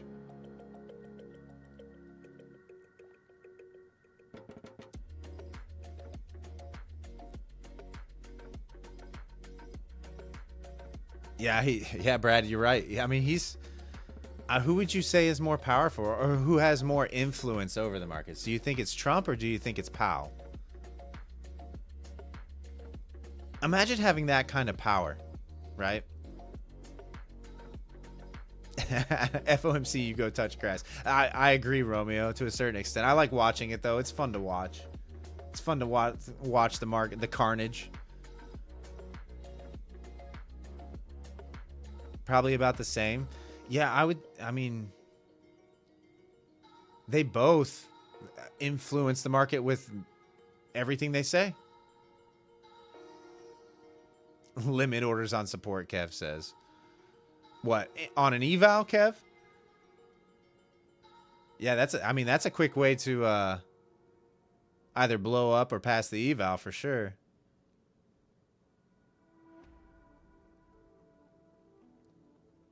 ties, not toes. Oh, man.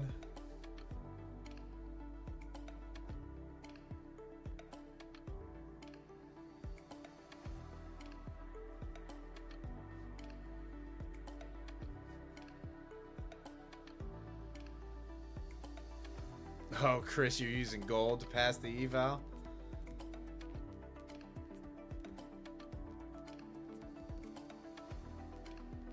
Oh, man. Oh, boy.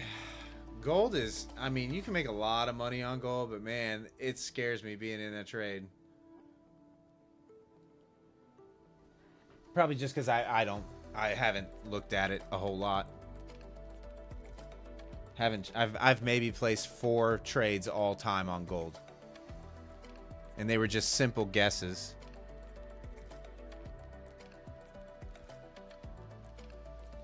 I do need to mark up a gold chart though.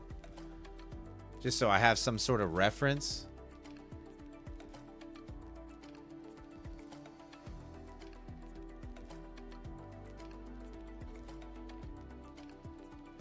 Yeah, Savvy. Every chart kind of boils down to that, unless you're trading penny stocks, right? Every chart's going to have major key levels, areas of supply, demand, support, resistance, whatever you want to call them, however you refer them.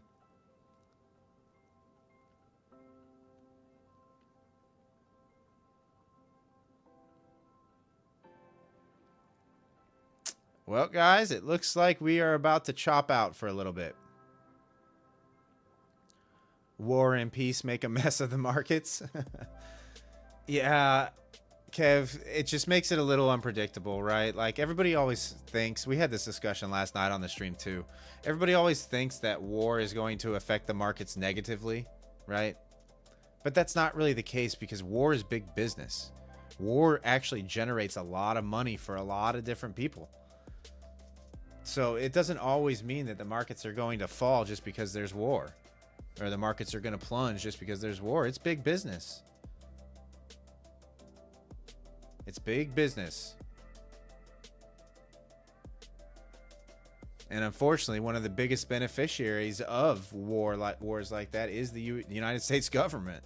Like, it's just the way it is.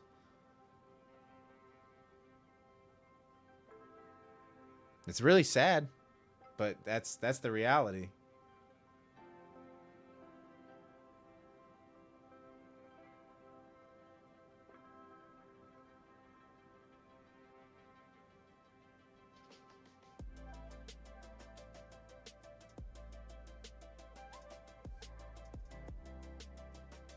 All right, guys, we got almost 70 people in here. We do have 70 people in here.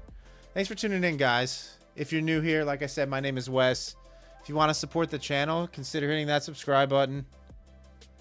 We're kind of just waiting for the markets to move at this point a little bit. Pick a direction.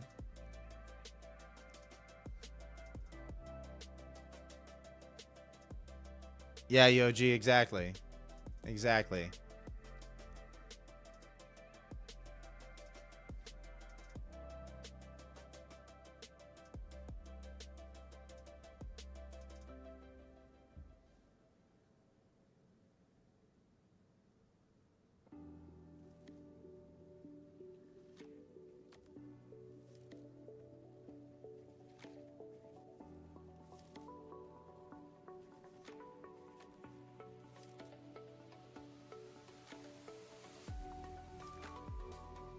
We got 75 people in here now, guys. I can't believe. Maybe this is the new normal for my stream. Maybe it'll just keep getting better. I appreciate everybody tuning in. It's been unreal the last week. Absolutely unreal. I'm still shocked. Still shocked about it all.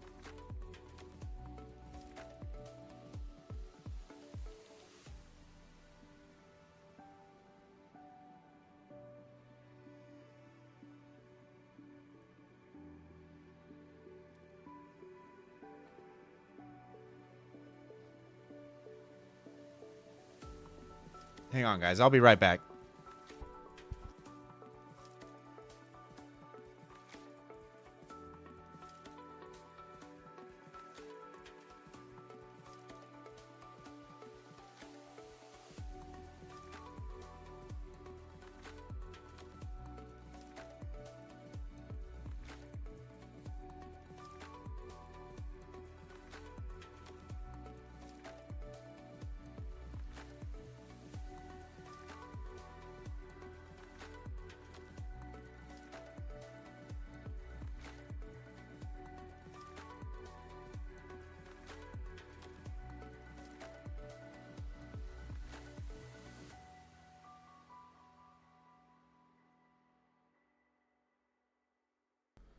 All right, sorry about that. It's storming here, and I had to go shut the window a little bit.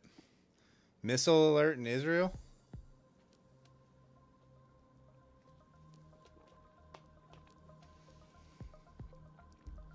Wow, we got 78 people in here. We gonna go for a new record view tonight?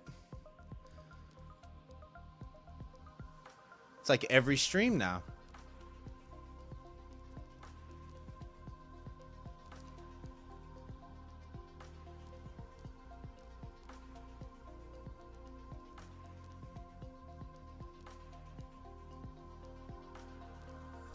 I kind of want price to get away from this level at this point. Whether it be a break above and a hold above this 860 area on the U contract, it's going to be, shoot, where did the U contract go? I need to bring it back up. It's going to be above 22,080 or a break below central pivot for a short entry for the move back down.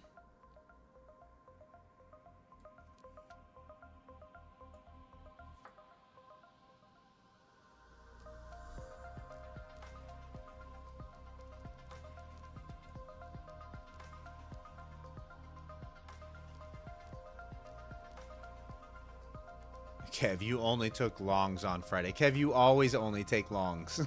I can't remember the last short you took.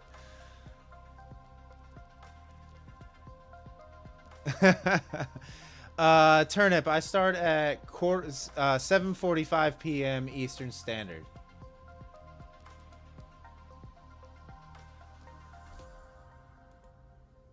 So I'll be here every night. Thursday night, I'm not.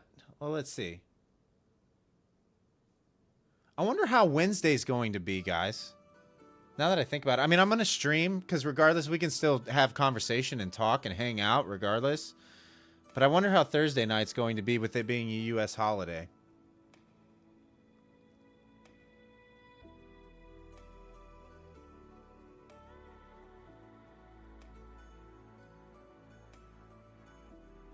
But yeah, I stream every Globex session right now. Sunday night through Thursday night. When I'm available at 7:45 p.m. Eastern. People take Juneteenth off. Apparently, Chris, they do. Apparently. It is a national holiday. It is a recognized national holiday.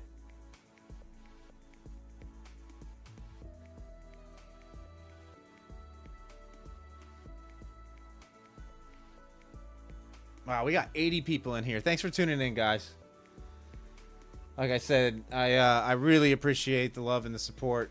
Hopefully you guys are having a good time. Hopefully you learned something. I definitely learned some stuff from you guys. Hopefully there's a lot of value in my live streams. And hopefully it's a different vibe than what you're used to as well. Like I said, I'm not the world's greatest trader. I'm an average trader, I feel. I know a lot. I've just surrounded myself with far better traders than myself. And it's led to me being able to find a strategy that works for me.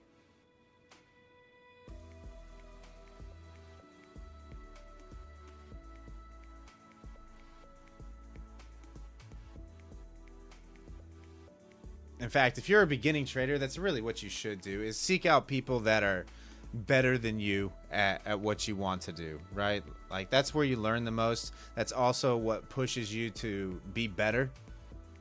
Because deep down, we all want to be the best trader, right? That's safe to assume. But I know what my limitations are currently.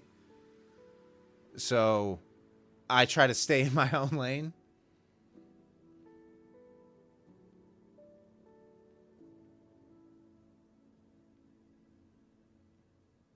Brad, I'd be okay being mediocre.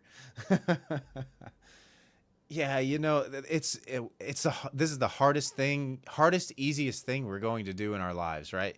Trading doesn't need to be super difficult, I've learned. Like I said, I'm going on my 4th year of trading here soon. It doesn't need to be super difficult. I think we make it harder on ourselves, right? Like, it's more psychological and emotional than it is actually difficult. It wasn't until I simplified everything and removed all the crap off my charts where I became consistently profitable.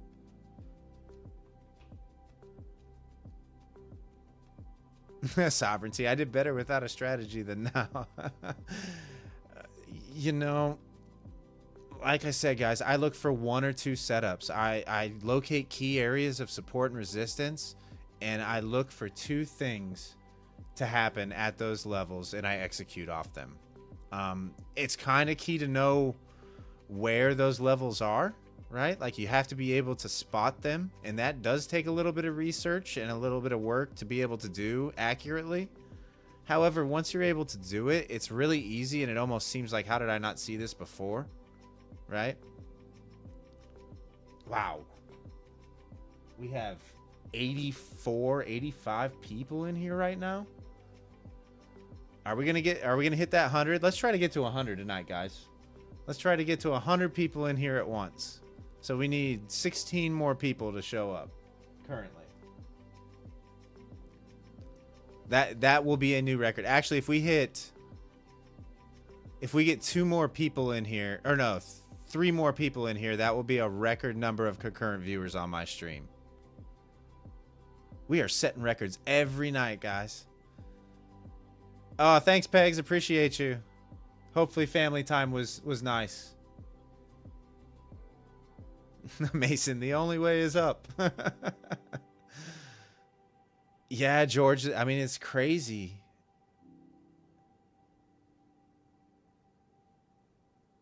Nice, Pegs. I'm glad. Say hello to the fam for me. Guys, we have 91 concurrent people in here. Hey, thanks, Decoy. I appreciate you. Yeah, keep it simple, guys. Like, if you're not finding something that's working, strip it all back.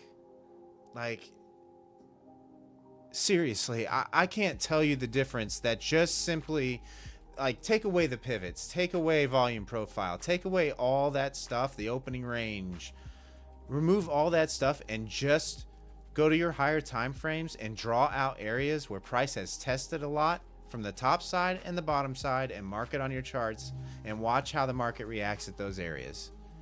I'm telling you, and if you are only executing in those areas, your risk is really small and your targets are really wide, and you will notice a huge difference in your trading. I am telling you.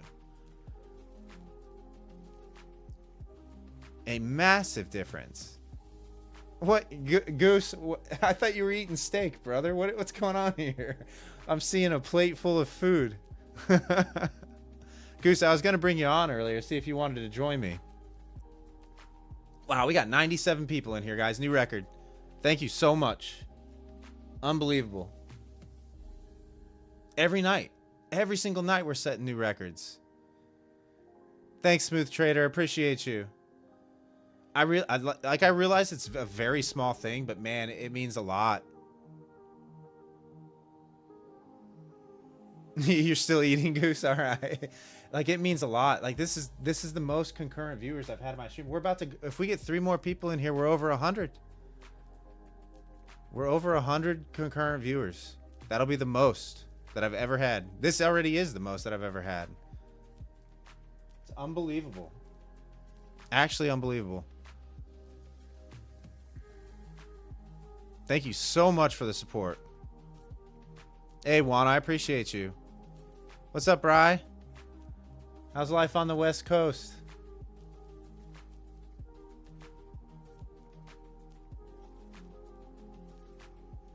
You want to sign?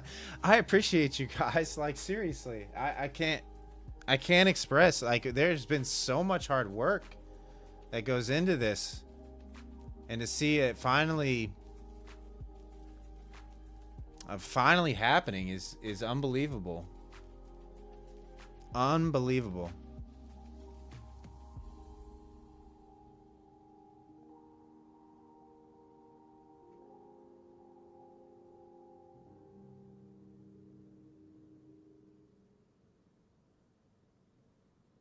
Yeah, Z, I do. There's a free link in the description down below the video to my Discord. It's called Level Up. Feel free to join. There's good traders in there. Another good free Discord is Banana Bread Trades Discord. What's it called right now, Kyle? I think it's called, but we can direct you in the right in the right direction. Neither of our Discords charge for anything. Everything's free. Lots of good traders hang out in both areas, in both of them. We're just kind of that community that just wants to see everybody succeed. Kyle's Pharmacy is the theme of the week. All right, Goose. All I see is Kyle on the button, so I was just I was reading the button. Z, no mentorship programs, no nothing. Any information that we provide is completely free. Guys, we just went over 100 concurrent viewers.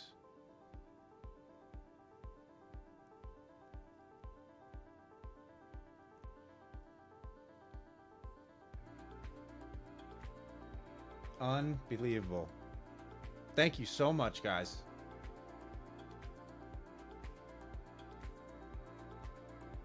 Unbelievable.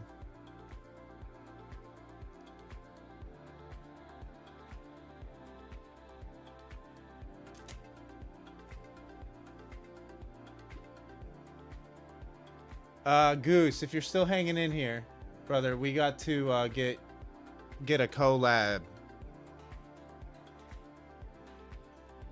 very, very soon. I don't know if we want to do London or if we just want to do another RT8 or Globex session live stream together. But I feel like I haven't talked to you. I got to hang out for a little bit, brother. It's been a few weeks. I know you've been busy. Goose made you invest all your grandma's life savings. Tyler. Oh my gosh.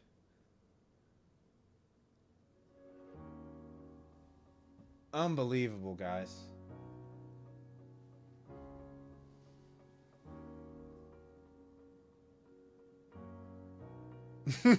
Decoy.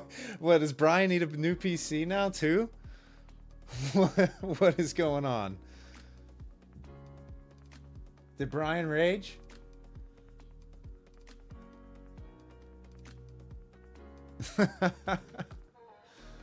Oh man.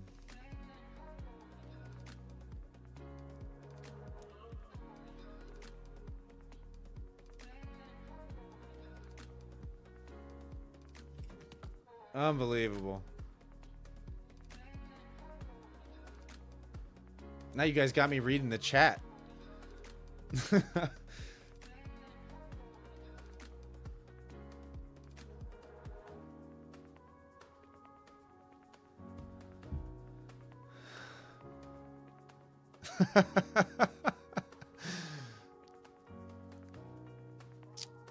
Ray, so it all depends on what you're looking for, right? Like, there is value in tick charts. I don't use them, for instance, because like I said, I like to keep things as simple as possible. I really look for two setups: wick and reclaims and break and retests of key support and resistance levels is kind of how I trade. I do use the DOM surface to confirm with order flow and everything, but that's pretty much all that I use.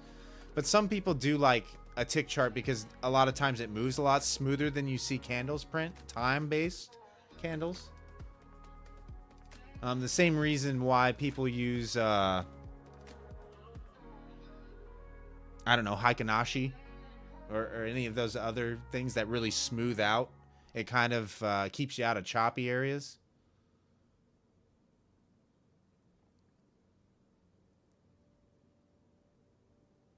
Appreciate you, Decoy. Pop in again soon, brother. Speaking of which, are you coming to Louisville? All I heard was mid-June-ish. It's mid-June.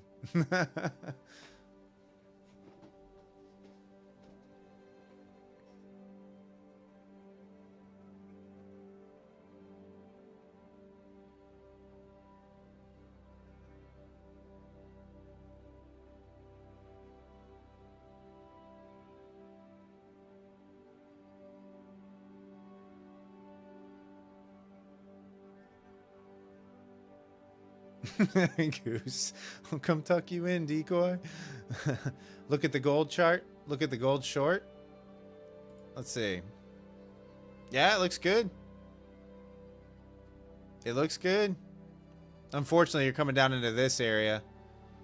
So I would kind of want to see the flush of these lows for me to get onto a short at this point.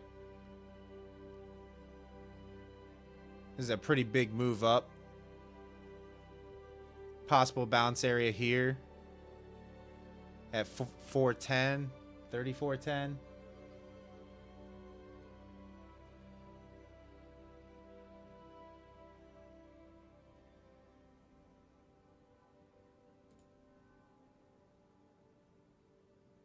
Now it's late August, Decoy. Okay. End of October. Yeah, Churchill Downs is about 20 minutes from me, Decoy. That's not bad at all. It's like 20 minutes. It's on the other side of Louisville for me, but it's not too far.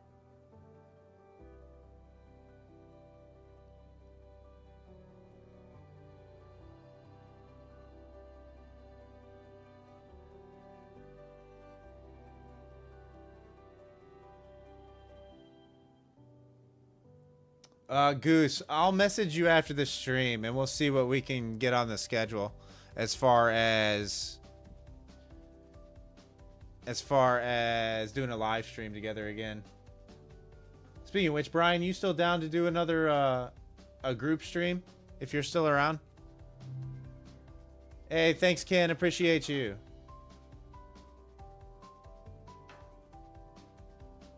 Yeah, you down? I haven't talked to Chris in a little while. I don't know what he's doing. Hey, thanks, Carl. Appreciate you.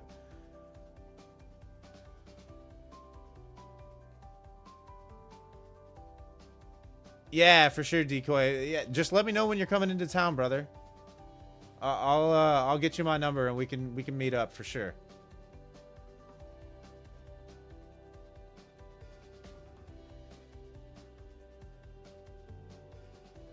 We can, if you want to, we could even go over to the casino over across the Ohio River in Indiana.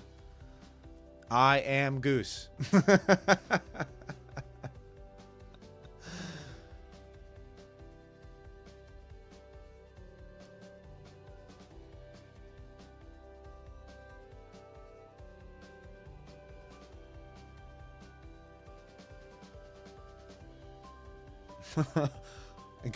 Goose, are you doing a little drinking tonight?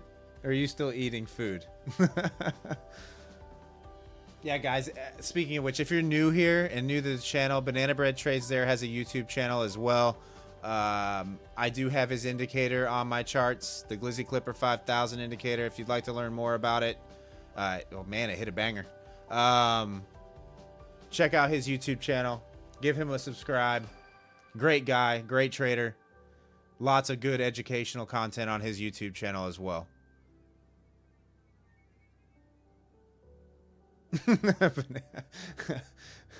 Did someone say casino? Yeah, Goose. If you want to come to Louisville, brother, we can definitely go hit up the casino.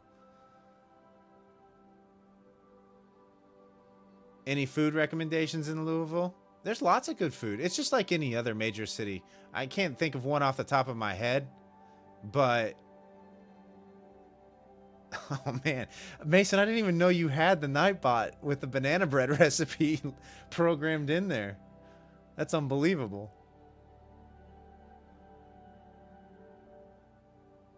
I would never drink, he says. Yeah.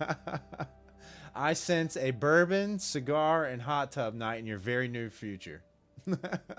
In your very near future. Man, I can't believe tonight's stream again. Mason, what's going on, brother? This last week has been unreal.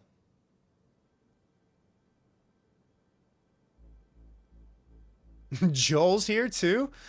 Wow, we got UK people in the house as well. What time is it? I mean, it's like 3 a.m. in the UK. What's going on here?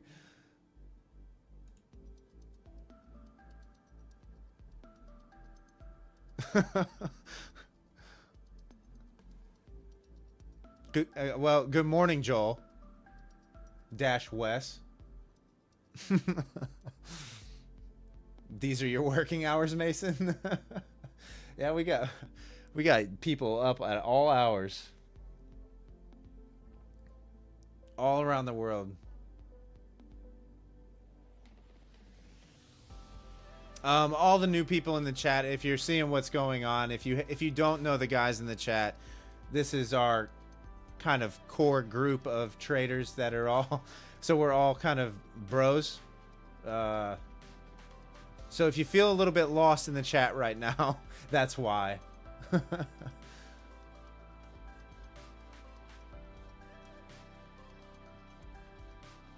Sovereignty, you're originally from England? Okay, nice. Yeah, we got a lot of UK traders. A lot of my editor Mason, actually, we've never met in like face to face. He lives in the UK. Joel is from the UK.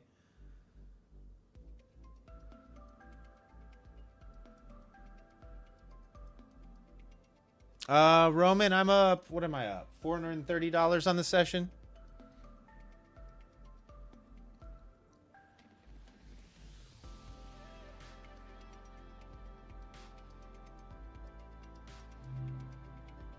Hey, thanks for the sub, TNT. Appreciate you. I kind of just watching the chat at this point.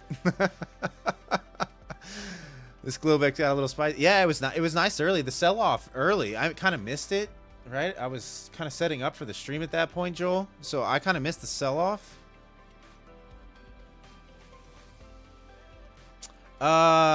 Trade travel. I have a quick setup tutorial video on my channel. If you'd like something a little more in depth, you can also check out Banana Bread Trade's channel. He's got a Quant Tower setup video as well. But I do have like a quick setup video on my channel. It's maybe 2 weeks old. I think I put it out a couple weeks ago. But if you just want to get up and set up Quant Tower real quick, get trading as quickly as possible, I do have a video for that. It's about 3 minutes long. You'll be trading in less than 3 minutes.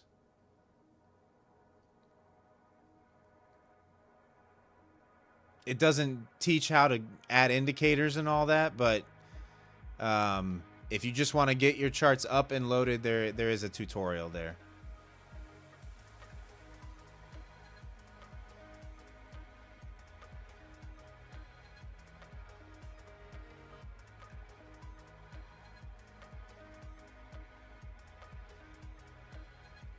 Yeah, cheers, brother.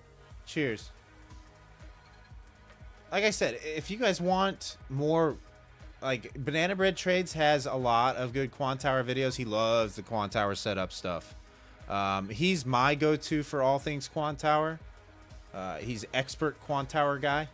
But if you want me to, like, make a video about something Quant Tower related, just drop a comment down below this live stream and I'll take a look at it and we'll try to get something out as quickly as possible. There he is. Yeah, so Banana Bread Trades that you see there in the chat is Goose. When you hear me say Goose, that's Goose. He's got a YouTube channel as well. Just check out his channel. He's the Quant Tower expert. He's who if I have questions, he's who I go to.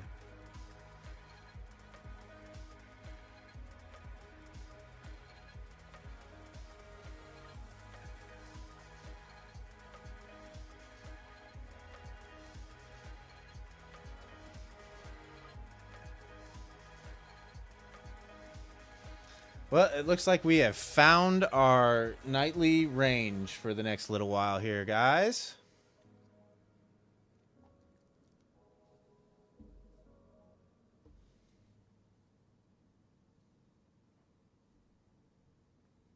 How's everybody trading today? Let me know in the chat.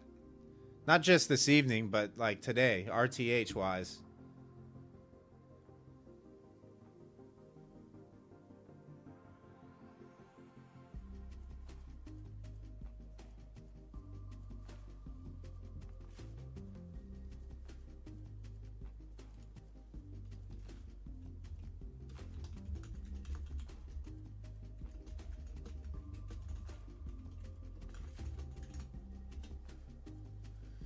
What, Brian? Brian, 4 trades?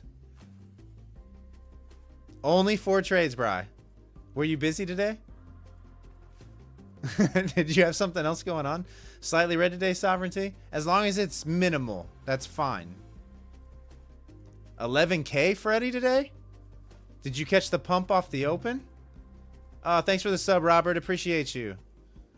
Chill, Brian, in full effect. Yeah, 4 trades? That's, I mean... Oh, I agree.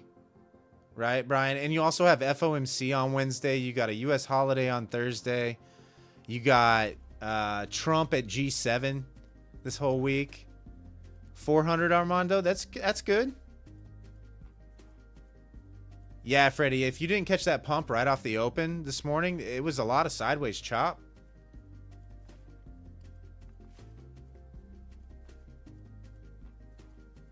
Kind of like what you're seeing right now for the entire afternoon. There just was not a whole lot of opportunity past that first hour of trading today. So, Goose, if you slept in, you missed the move. You missed the move today. Although you're really good at scalping, so I don't even know what I'm talking about. You probably scalped your way to $3,000 today somehow.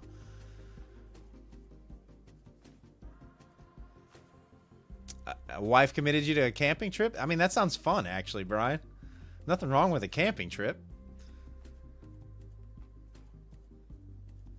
I mean, it's a good time to take a little vacation, right? Rollover week, you can come back.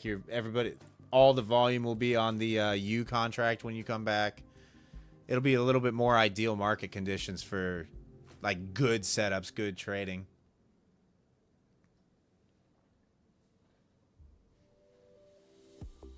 FOMC will be over with. We'll probably hit all-time highs. Yeah, 45 points. People are...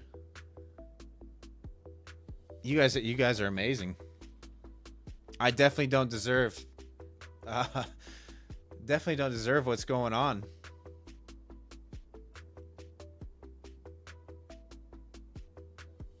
Brian, where are you going camping at?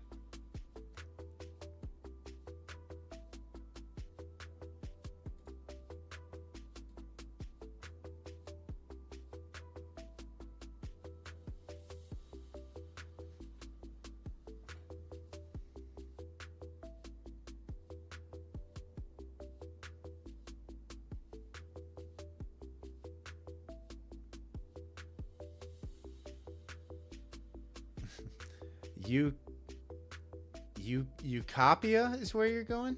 I don't even know where that is. Is it like local, like near San Diego where you're going?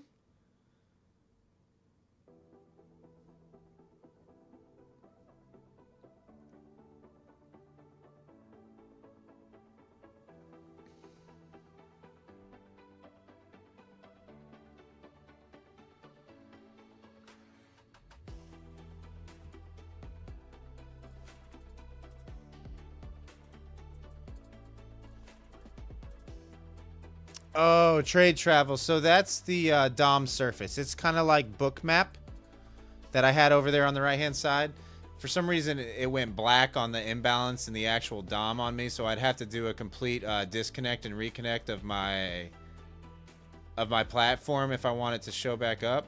I mean, I can try doing a reload history. Yeah, that didn't work. But it's basically just a visual representation of the DOM. What I look for is I look for absorption. Like if I see a lot of aggressive buying, but price unable to make new highs, I would expect prices being absorbed by sellers or vice versa. That's kind of what I look for when price is trading around my level. Kind of like what happened here. You saw price push up into this 860 area, 870. You saw aggressive buyers trying to push price through. It wasn't able to make a new high. The move back down. So the aggressive buying got absorbed. Those are kind of things that I look for. In its simplest form. That's how I use it.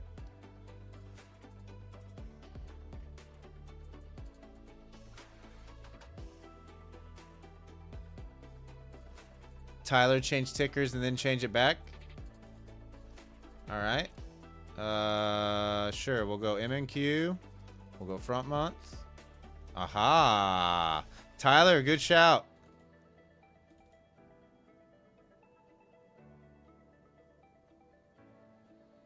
Maybe it's just the NQ. We can go MNQ though. Should be similar price.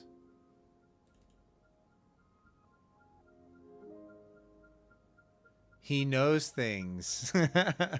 I don't know. It's not working now.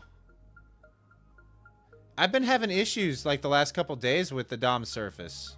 Not during RTH so much, but during Globex sessions, it's been doing this a lot lately where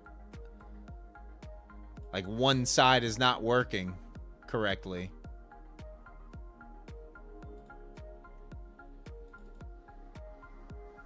Let's try the U contract. There we go.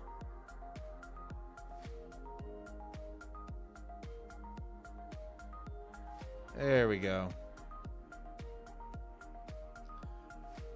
All right. Trading for pips. What is that DOM service called? It's called the DOM surface. So it's kind of like Quant Tower's version of Bookmap.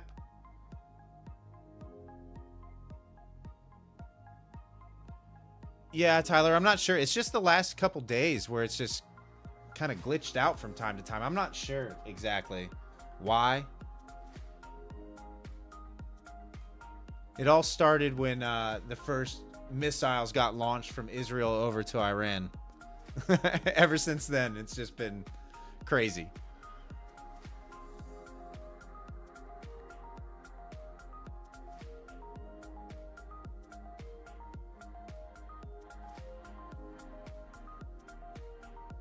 Wow, guys, this is amazing. Thank you so much to all you new people here. If you want to support the channel, consider hitting that subscribe button. We're trying to get to 1,000 subs by the end of July. We are well on our way there with this last week. You guys have been amazing. Hit that thumbs up button for me if you could as well. For the algorithm, all the YouTube streamer things. Sorry, I'm not a good streamer yet, and I don't have the slogans down or the sayings down. I don't know that I ever will, because I feel ridiculous saying them.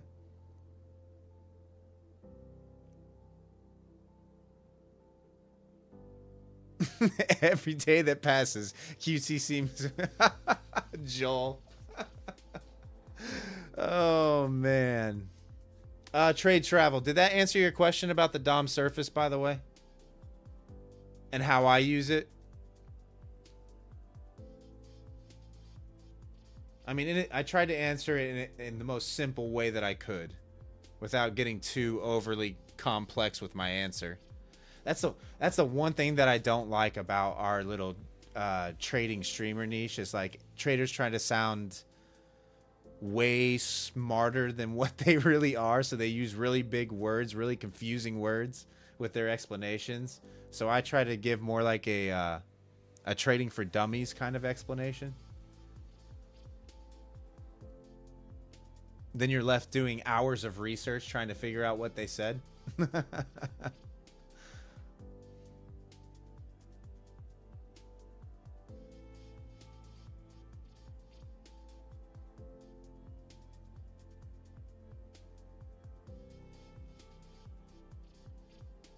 Or maybe I'm just stupid. I don't know. I don't know what it is.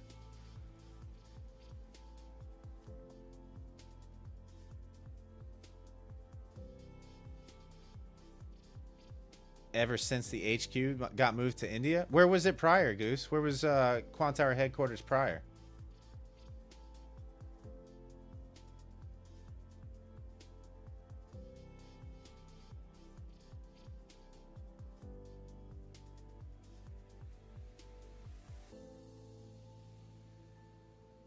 It was in Ukraine? So they just relocated from one war country to another?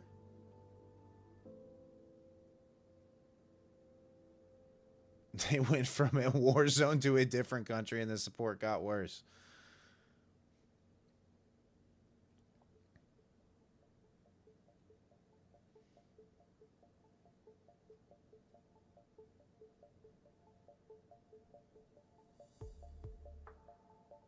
Original Evgeny on the front lines right now.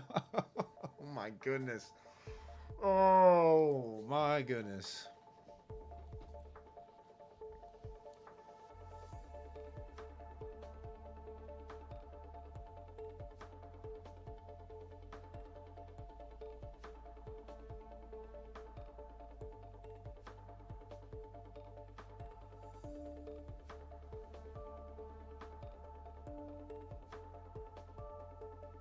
Unbelievable, guys. Another 30 new subs tonight almost.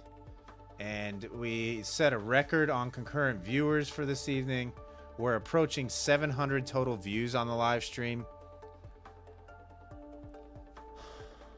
Unbelievable. I realize it seems so small, and I probably seem ridiculous freaking out about it. Not that I'm freaking out, but like being speechless about it. But like I can't tell you what it means to me. Can't express how much it means to me. Saw some light. Heard there was a Quant Hour disc party going on. Thanks, Joel. I appreciate all of you. Really. Like, I would have never imagined 2 years ago, when I was just a guy that was writing my personal trading plans in a Discord community, that it would have grown into all this, and that all of us would have developed, you know, the friendships that we have and the communities that we have. It's pretty remarkable. It's really, really remarkable. And yes, there has been a lot of hard work. Like, prior to doing this, I don't know anything about social media. I don't know anything about neither does my editor Mason. We learned all this on the fly. Like, we don't know what we're doing. We're kind of just trial and error everything. And it's been kind of crazy to see it all finally starting to pay off a little bit. Daniel, thank you thank you. Yeah, I don't know how to be anybody else, brother. All I know how to be is me. I don't know how to be anybody else. How long have I been streaming, Armando? This is the 11th month. End of July will be 1 full year of live streaming. If you guys want a good laugh, go back to one of our first few live streams and take a look at the content. You will see the growth that the channel has made from that to what we are doing currently.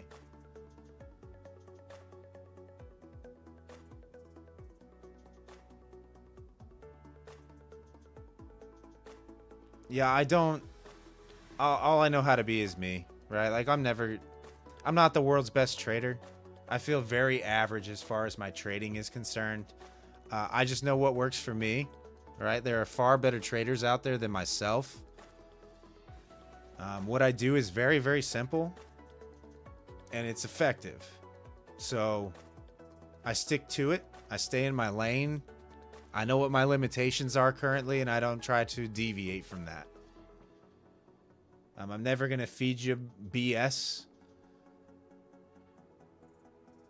Yeah, Juan, I'm full-time. I've been full-time for 2.5 years.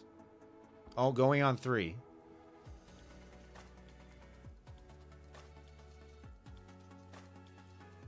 But here's the thing, guys, is a lot of those names that you see in the chat is kind of who we've surrounded ourselves with, right? Like the people. Surround yourself with successful, good traders, and inevitably a lot of that is going to rub off on you.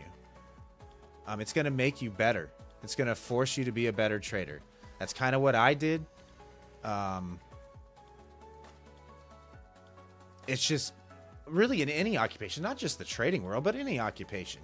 You surround yourself with people that are better than you, right? People that know more than you. And it forces you to be better yourself.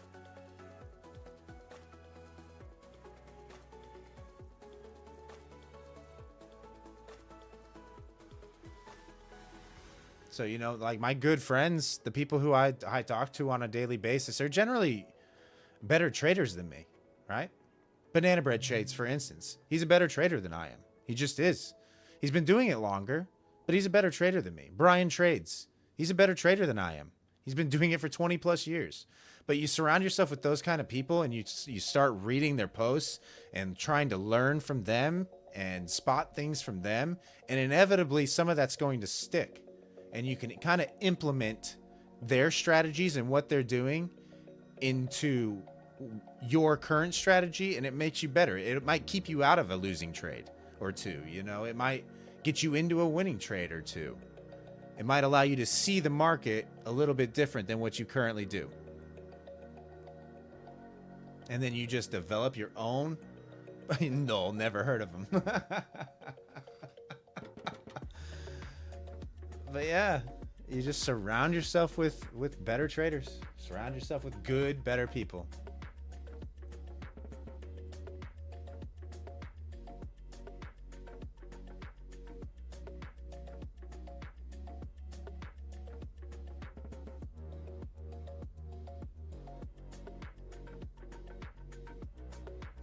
Daniel, no. I'm expecting all-time highs to be traded in the very near future. After that happens, I'm not sure what happens, but there's clearly targets in mind higher. You can see the interest on the DOM up and through here. When this happens, I don't know, but I do think we're going to trade higher.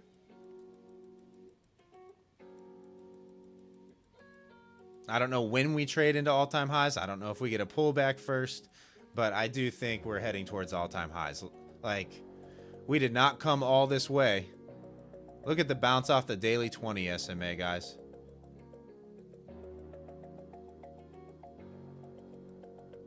Mar, you want me to look at gold? I'm looking at sideways action. What do you want me to look at?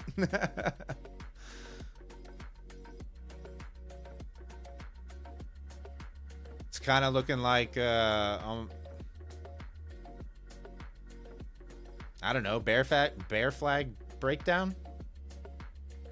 You kind of got a trend line here. Flat bottom. Yeah, I'm kind of leaning short side if I was trading it right now, but that's just a quick analysis. I don't know much about gold. Right? If you can break this flat bottom down here, break these lows, I would expect 33.70, somewhere around there would be my target right now. But take that for what it's worth.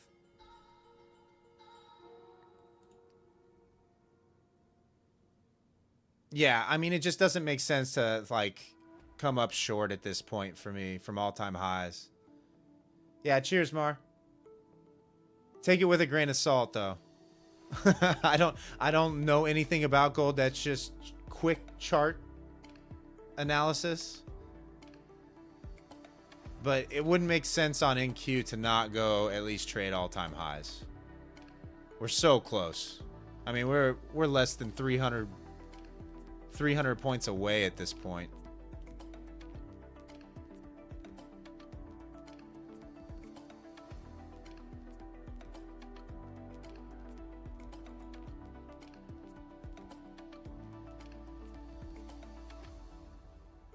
Actually, I don't even know if that's accurate on the continuous contract right now. It might not be.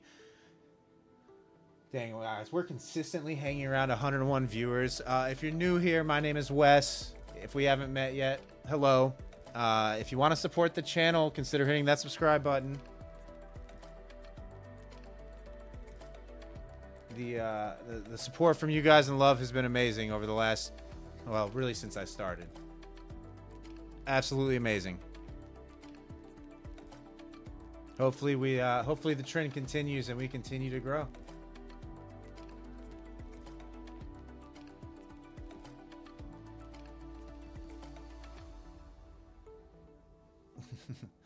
Hey, what's up, Allie? How are ya? Thanks, Aragorn. I love all you guys too. I'm just still in shock a little bit. I've been in shock for over a week now. And this has been crazy. I mean, think about it, guys. This live stream currently, from what I'm seeing, has 740 views total. I don't know how many subscribers because I can't see an updated subscriber count, but prior to going live tonight, we had just over 830 subscribers. I don't know what that is currently, but to have that kind of views with a subscriber count where it is like that I don't know how many, especially trading live streamers have accomplished that. You know, where you're getting almost as many views as you have subscribers. You see 859 subs. That's crazy. That's crazy. 868? Allie, 868 subs?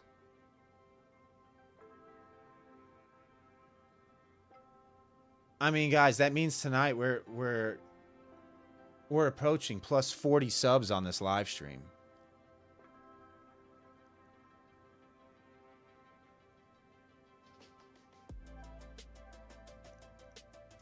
Unbelievable. 869.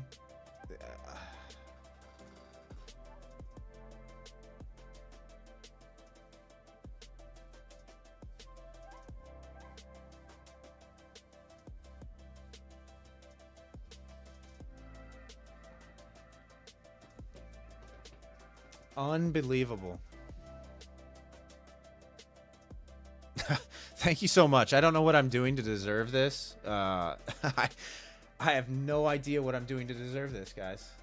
But I thank you. I thank all of you.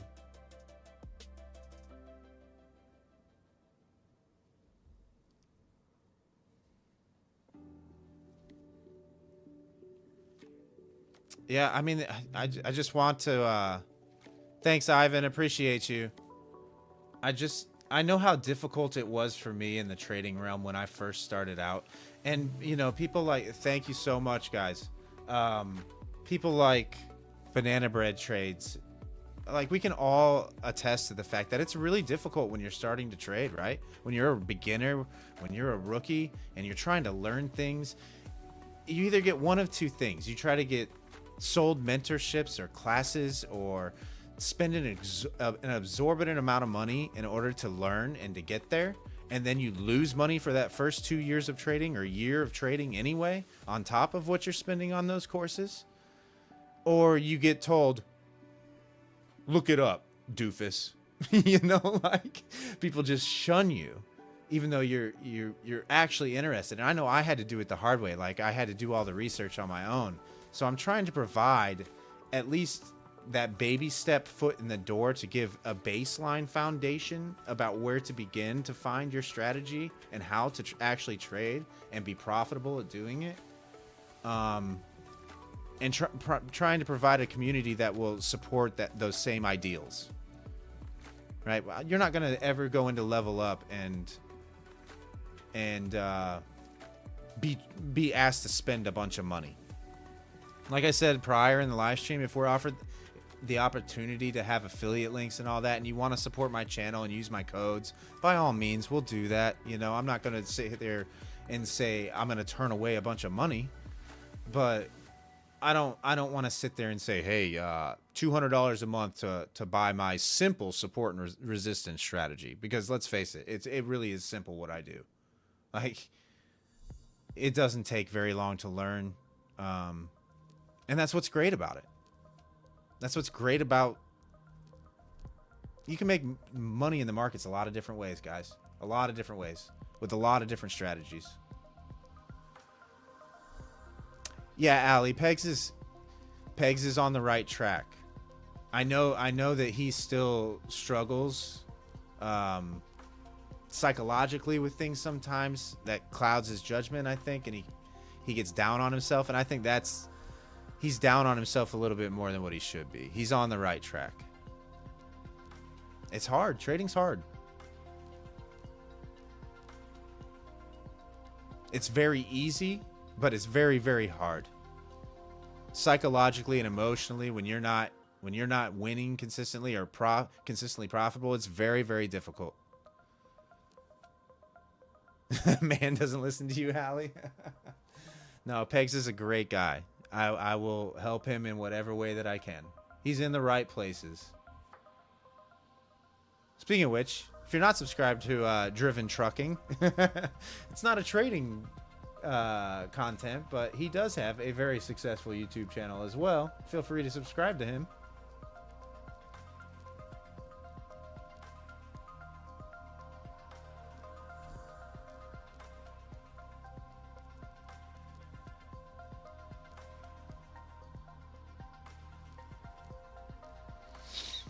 Later, Joel. Appreciate you, brother. We'll chat soon.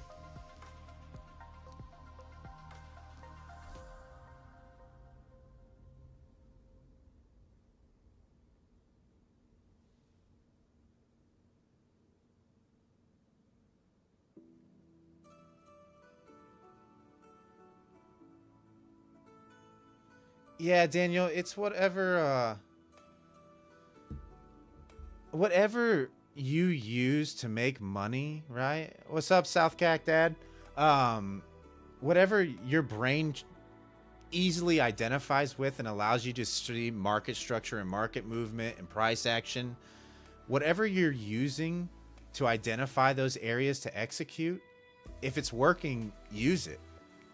I'm not an ICT guy, right? Like, I'm not at all.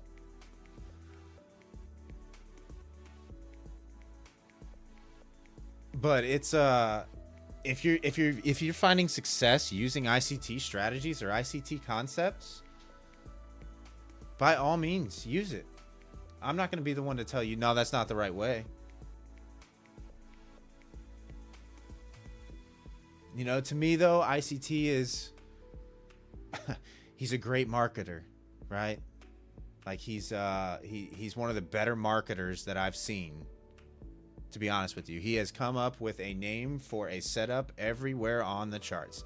But if you found one or two, I'd have 4,000 viewers if I did. Time to rebrand. Yeah, that is the truth, though. Like these, I mean, they're everywhere. Literally, I would say 90% of the YouTube streamers out there are ICT guys. Maybe even 95% these days. I'm not sure, but it's up there.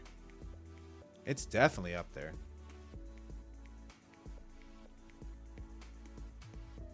But no, he's created a setup everywhere on the charts. There's a fair value gap on certain time frames everywhere on the charts, guys. Fair value gaps, order blocks, etc., etc., etc. Turtle soup, silver bullet, yada yada yada. What is the newest one? Venom. I don't even know what any of these things are.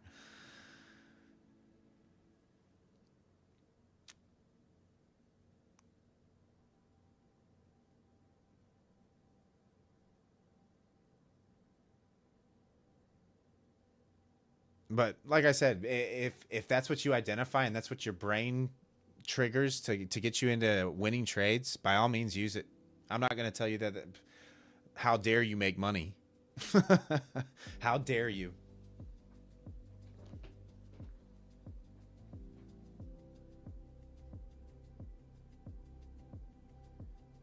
Yeah, Daniel, exactly. We all went down the indicator rabbit hole, right? Like, at the end of the day, you just strip everything back and try to operate with the minimum amount of indicators as you need on your charts. Very, very minimal on your charts. Yep, you got that right. Got that right, South Cac Dad.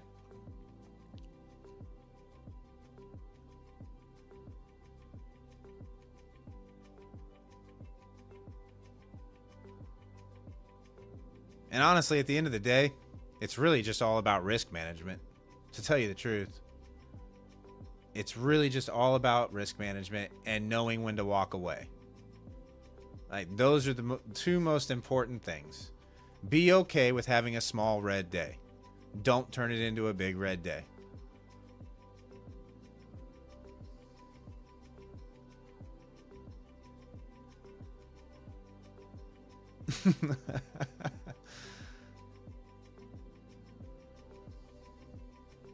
Honestly, you get your risk in check.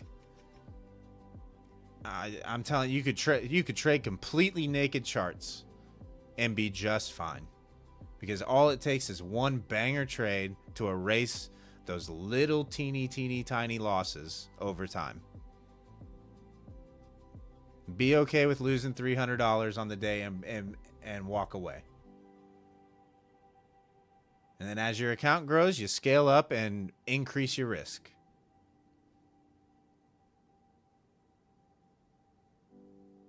But it really is the simple things, guys. Like, it really is. Keep it simple, stupid, I guess, is the best thing you can tell yourself over and over and over again. Don't overcomplicate it. Heineken Ashley's and a can-do attitude. All you need. You can't get stopped if you never put a stop loss, bro. Keep it simple. Oh, this community is great. You guys are awesome. Oh, man.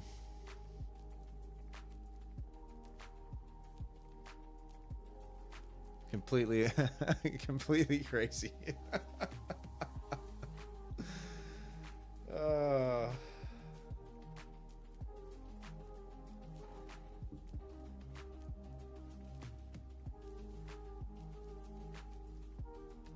Unbelievable.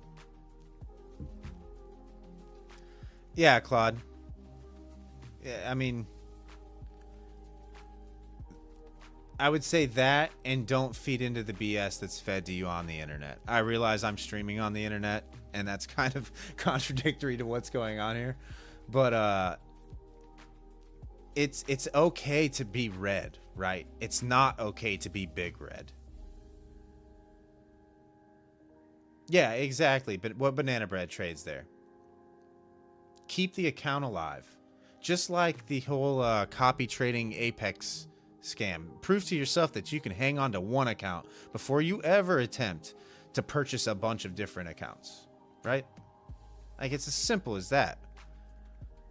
Prove to yourself that you can hang on to one prop account before you invest more money in this trading thing. Before you ever even think about purchasing a second, or a third, or a fourth.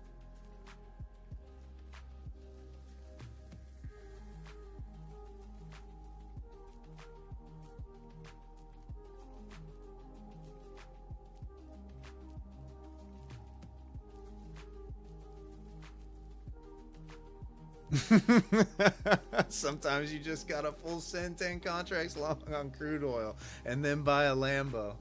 I don't know about you guys, but I would feel ridiculous driving a Lamborghini.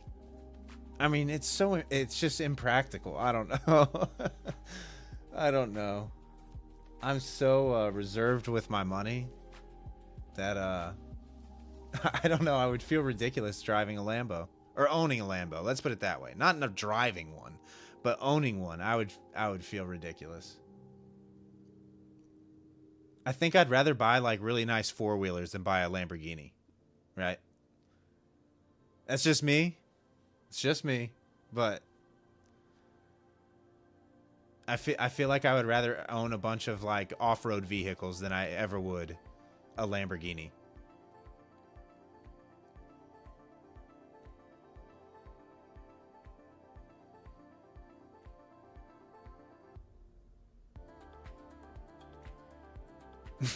Mason, I mean, I wouldn't complain at a Lambo. I'm not saying they just, here's the thing though, like Lamborghinis depreciate. I mean, you want to talk about a horrible investment. You want to talk about a horrible investment. That's one of the worst ones you could possibly make.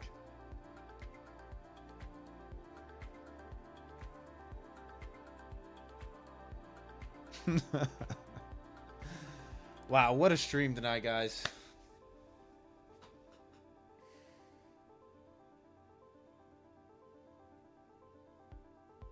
What a stream.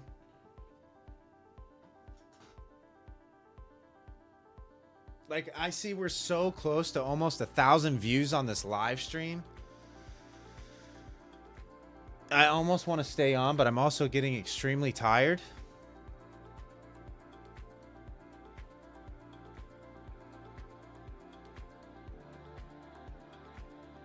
Like, we're less than 100 total views. Or no, 140 less than 140 total views away from going over 1,000 views on a live stream.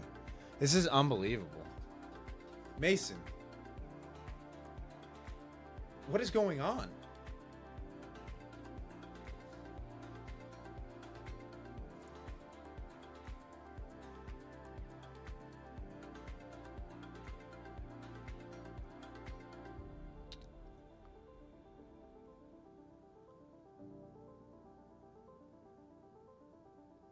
Yeah, it is a long stream. I think we did 3 hours last night too.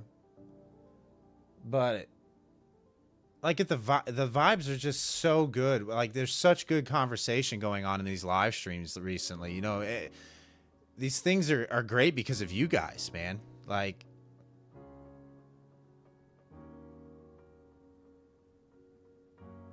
you guys just bring great vibes in the chat. You guys are why this channel is succeeding, and you deserve the majority of the credit here. And I seriously can't thank you guys enough for tuning in, for showing love, for showing the support. We should long all together now. 3, 2, 1. But no, it's been unreal. Absolutely unreal. But I am gonna call it there for tonight. I do need to get some sleep.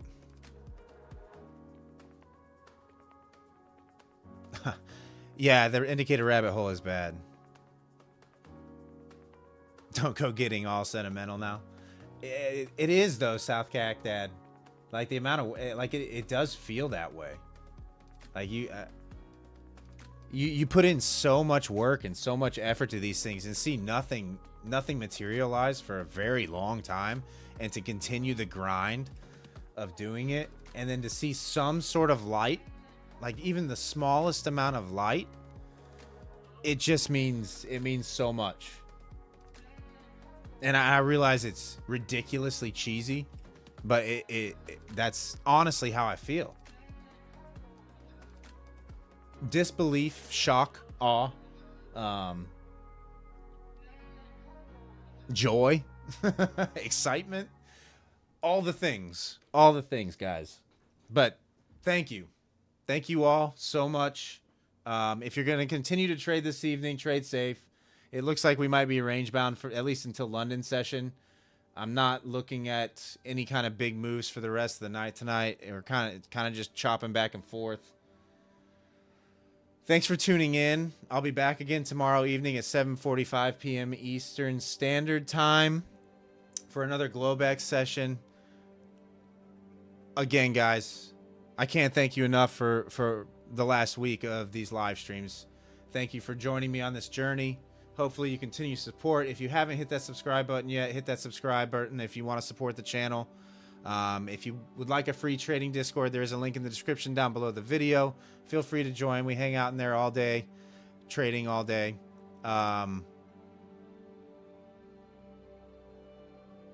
Thank you. Sincerely. I will be back tomorrow evening, and I will see you then. Peace.